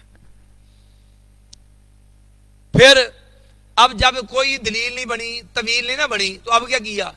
آپ تفسیر عثمانی اٹھائیے، مفتی مولانا شبیر احمد عثمانی کی، جو سعودی عرب سے بھی تباہ ہوتی رہی ہے۔ یہی صورت جو آپ نے نکالی ہے نا 14 نمبر آیت سورۃ سجدہ سے، سورۃ لقمان سے، اس کی تفسیر نکال لیجیے۔ مولانا شیخ الہند کا ترجمہ ہے، تفسیر ہے مولانا شبیر احمد عثمانی کی، مولانا شیخ الہند کا ترجمہ ہے، اور جو ہے وہ دودھ جو ہے وہ پلانا ہے 2 برس میں، بفصال دودھ چھڑانا ہے 2 برس میں، یہ ترجمہ ہے شیخ الہند کا۔ اب اس کے اوپر حاشیہ لکھا ہے، حاشیہ نمبر 10، یہ لکھا ہے مولانا شبیر عثمانی نے۔ پہلے تو والدین کے حقوق کی بات کرنے کے بعد آگے فرماتے ہیں نوٹ، اب یہ تو زد ہے بہت بڑی، کہنے لگے کہ یہاں جو مدت رضاعت بیان ہوئی ہے، یہاں جو مدت رضاعت بیان ہوئی ہے وہ جو وہ یہاں کہاں پر؟ قرآن پڑھ رہے ہو نا، وفصال فیہا مہینے قرآن ہے نا، کہتے ہیں یہاں جو مدت رضاعت بیان ہوئی ہے وہ 2 سال ہے۔ کہتے ہیں یہ با اعتبار غالب اور اکثری عادت کے، اکثر عام 2 سال بچے دودھ پلاتے ہیں، دودھ نہیں پلاتے عام طور پہ لوگ، کہتے ہیں یہ با اعتبار غالب اور اکثری عادت کے ہے۔ ہمارے امام حمام ابو حنیفہ رحمہ اللہ، ان کے نزدیک مدت رضاعت 2.5 سال ہے۔ اچھا بھی یہ تو قرآن میں 2 سال لکھا ہوا، تو امام صاحب نے 2.5 سال کی کدھر ہے؟ کہنے لگے ہو سکتا ہے ان کے پاس بھی کوئی دلیل ہو، یہ لفظ تفسیر عثمان میں لکھے ہوئے ہیں۔ اب ایمان سے سوچئے، قرآن سے بڑھ کے وہ کون سی دلیل ہے جو امام صاحب کے پاس ہے، اور 12-14 صدیاں گزر گئی، آج تک حنفیوں کو وہ دلیل نہیں ملی۔ یہ ہے وہ تقلیدی جمود، یہ ہے وہ کفریہ انداز جسے ہم پھر کہتے ہیں نا جب کہ یہ تقلید یہود و نصارہ کا طریقہ ہے، اتخذوا احبارہم ورہبانہم اربابا من دون اللہ والمسیح ابن مریم، کہ انہوں نے اپنے مولویوں پیروں کو اللہ کے علاوہ رب بنا لیا تھا۔ پھر تکلیف ہوتی ہے، پھر بڑا چیختے ہیں، چیخ ہوتے، لو جی دیکھو تم ہمیں یہودیوں سے ملا دیتے ہو، عیسائیوں سے ملا دیتے ہو، دیکھو جی یہ ہم تو علماء جو اپنے علماء کی تقلید کرتے ہیں، یا یہ فقہاء کی کرتے ہیں، تو انداز تو وہی ہے یہودیوں والا جو ہے۔ ان کا انداز کیا تھا؟ ایک چیز کو اللہ نے حرام رکھا تم حلال کر دو، ایک چیز کو اللہ نے حلال رکھا تم حرام کر دو، تو یہ حلال و حرام کا اختیار جو رب کا ہے، جب تم مولوی پیر کو دو گے تو یہ بتاؤ یہ ان کی عبادت ہے کہ نہیں ہے؟ اب یہی لے لو مسئلہ رضاعت کا، کہ تم پھر امام حنیفہ کی بات کرتے ہو کہ نہیں کرتے؟ یہودیانہ انداز ہے کہ نہیں، اتخذوا احبارا ورہبانا اربابا من دون اللہ کا۔ دیکھو اللہ نے مدت کتنی رکھی ہے؟ 2 سال۔ 2 سال کے بعد بچے کو دودھ پلانا حرام ہے۔ بچے کو 2 سال سے اوپر دودھ پلانا کیا ہے؟ تم نے جب 2.5 سال مدت قرار دی تو اللہ کی حرام کو حلال کیا کہ نہیں کیا؟ رب کی حرام کردہ چیز کو حلال کیا کہ نہیں کیا؟ تو جب تم نے، اور پھر قرآن آنے کے باوجود تم ماننے کو تیار نہیں ہو، تو اب ایمان سے بتاؤ، جب تم ماننے کو بھی تیار نہیں ہو، رب کی حرام کو حلال کرنے کے باوجود اڑے ہوئے، پھر بھی کہتے ہو سکتا کوئی دلیل ہو، تو بتائیے یہودیوں کے اندر اور تمہاری تقلید میں فرق کیا ہے؟ اتخذوا احبارہم ورہبانہم اربابا من دون اللہ۔ تو باقی انشاءاللہ جو ہے اللہ توفیق اس کے بعد آگے بعد میں پڑھیں گے۔ یہ آپ کے کافی سارے سوالات جمع ہو گئے ہیں، لیکن میرے پاس آج وقت زیادہ کم ہے۔ اس کی وجہ یہ ہے کہ آج ایک میڈیا چینل کے اوپر اصالِ ثواب پر میری گفتگو بھی ہے، تو میں نے اس کے حوالے سے بھی کہیں کام جانا ہے، تو اس لیے میری کوشش ہے میں نے ذرا 5-7 منٹ میں کروں گا، لیکن نماز سے پہلے میں نے نکلنا ہے، اذان سے پہلے۔ سوال ہے کہ عقیقہ کے لیے چھوٹا جانور کرنا لازمی ہے؟ جی، عقیقے کے لیے چھوٹا جانور، چھوٹے سے مراد بکری، بکرا، دمبا، چھترا جو ہے یہ لازم ہے۔ اس کی وجہ کہ نبی علیہ السلام نے یہ جانور متعین کیا ہے۔ نبی علیہ السلام نے انل غلام شاتان و انل جاریت شاتن، غلام لڑکے کی طرف سے 2 شات، بچی کی طرف سے 1 شات۔ شات کہتے ہیں وہ جانور چھوٹا جب اون والا اور بال والا، سمجھے ہیں؟ تو یہ جو جانور جو ہے شات جو ہوتا ہے، اس کی 2 قسمیں ہوتی ہیں، زان اور ماز۔ ٹھیک ہے جی، زان ہوتا ہے اون والا جانور اور ماز ہوتا ہے بالوں والا، یہ بکری۔ اور زان میں پھر 2 آتے ہیں، ذل الیا اور بغیر ذل الیا، چکی والا اور بغیر چکی کے۔ تو یہ شات کا اطلاق ہوتا ہی ان چھوٹے جانوروں پر ہے، اور یہ جانور نبی علیہ السلام نے عقیقے کے لیے مقرر کیے ہیں۔ اناب کا جس طرح گائے کی قربانی کے ساتھ، اس طرح عقیقے میں بھی یہ ساتھ اسے گنتے ہیں، یہ جو ہیں گنتے ہیں اس طرح، لیکن وہ بھی صرف لوگوں کو جو سے مال کمانے کے لیے، ورنہ اصل نہیں ہے۔ مسئلہ یہ ہے، یہ تو سوال ہو گیا تھا نا پہلے۔ مسئلہ یہ ہے، آگے کہتے ہیں جی السلام علیکم، کیا بڑے آدمی کی رضاعت کی جا سکتی ہے؟ یاد رکھیے سالم مولا ابی حذیفہ کا مسئلہ وقت تھوڑا تھا تو اس وجہ سے وہ رہ گیا۔ سالم مولا ابی حذیفہ، نبی علیہ السلام نے اضطراری وجہ سے ان کو رخصت دی تھی کہ وہ جو دودھ پلا لے، وہ ہوتا ہے پھر جو فی زمانہ پمپ وغیرہ کے ذریعے جو ہے وہ دودھ نکال کر کے جو وہ بڑے لڑکے کو پلا دیا جاتا ہے، جس کے ساتھ وہ اضطراری صورت ہے۔ یہ عمومی ایک حکم نہیں ہے، کیونکہ اضطرار کا حکم اور ہوتا ہے، عموم کا حکم اور ہوتا ہے۔ اس لیے اہل علم کے ہاں اصل متضاد 2 سال یا جو بچپن کے اندر ماں فتح کلام کی صورت ہو۔ اگر کسی کی ایسی اضطراری صورت ہو جو سالم مولا ابی حذیفہ کی تھی، تو ایسی مجبوری میں رضاعت ہو سکتی ہے۔ ضمن ایک مسئلہ سمجھ لیجیے، ہمارے یہاں معاشرے میں یہ پیش آتا ہے، عام طور پہ لوگ شرماتے پوچھتے نہیں ہیں کہ دیکھو اللہ تعالیٰ نے میاں بیوی کا معاملہ رکھا ہے کہ میاں بیوی کے والی ہننا لباس جو ہے، ہننا لباس اللہ کو وانتم لباس اللہ ہننا، کہ مرد جو ہے وہ عورت کا لباس ہے، عورت جو ہے وہ مرد کا لباس ہے۔ یہ خامد بیوی، بھائی سامنے سے سائڈ پہ ہو جا، جو میاں بیوی جو ہیں اب ان کے درمیان پردہ ہونا ضروری نہیں ہے، اللہ تعالیٰ نے ایک دوسرے کے لیے حلال رکھا خامد بیوی کو۔ تو اب اگر اس دوران جو ہے کوئی آدمی حماقت کے ساتھ بیوی کے پستان کو چوس لیتا ہے، تو فقہ حنفی کے مطابق اگر دودھ کا قطرہ کوئی جو ہے عورت کا خامد کے منہ میں چلا گیا، تو فقہ حنفی کے نزدیک جو ہے یہ عورت اس کی ماں بن گئی ہے، اب نکاح ٹوٹ گیا ہے، تھی بیوی امی جی بن گئی ہے اب اس کی۔ تو حالانکہ یاد رکھیے پہلے نمبر پر مترزات 2 سال تک ہوتی ہے، 2 سال کے اوپر مترزات نہیں ہوتی۔ اگر کوئی ایسی حماقت کرتا بھی ہے تو یہ فضول حرکت ہے، لیکن اس کے ساتھ حرمت ثابت نہیں ہوتی ہے۔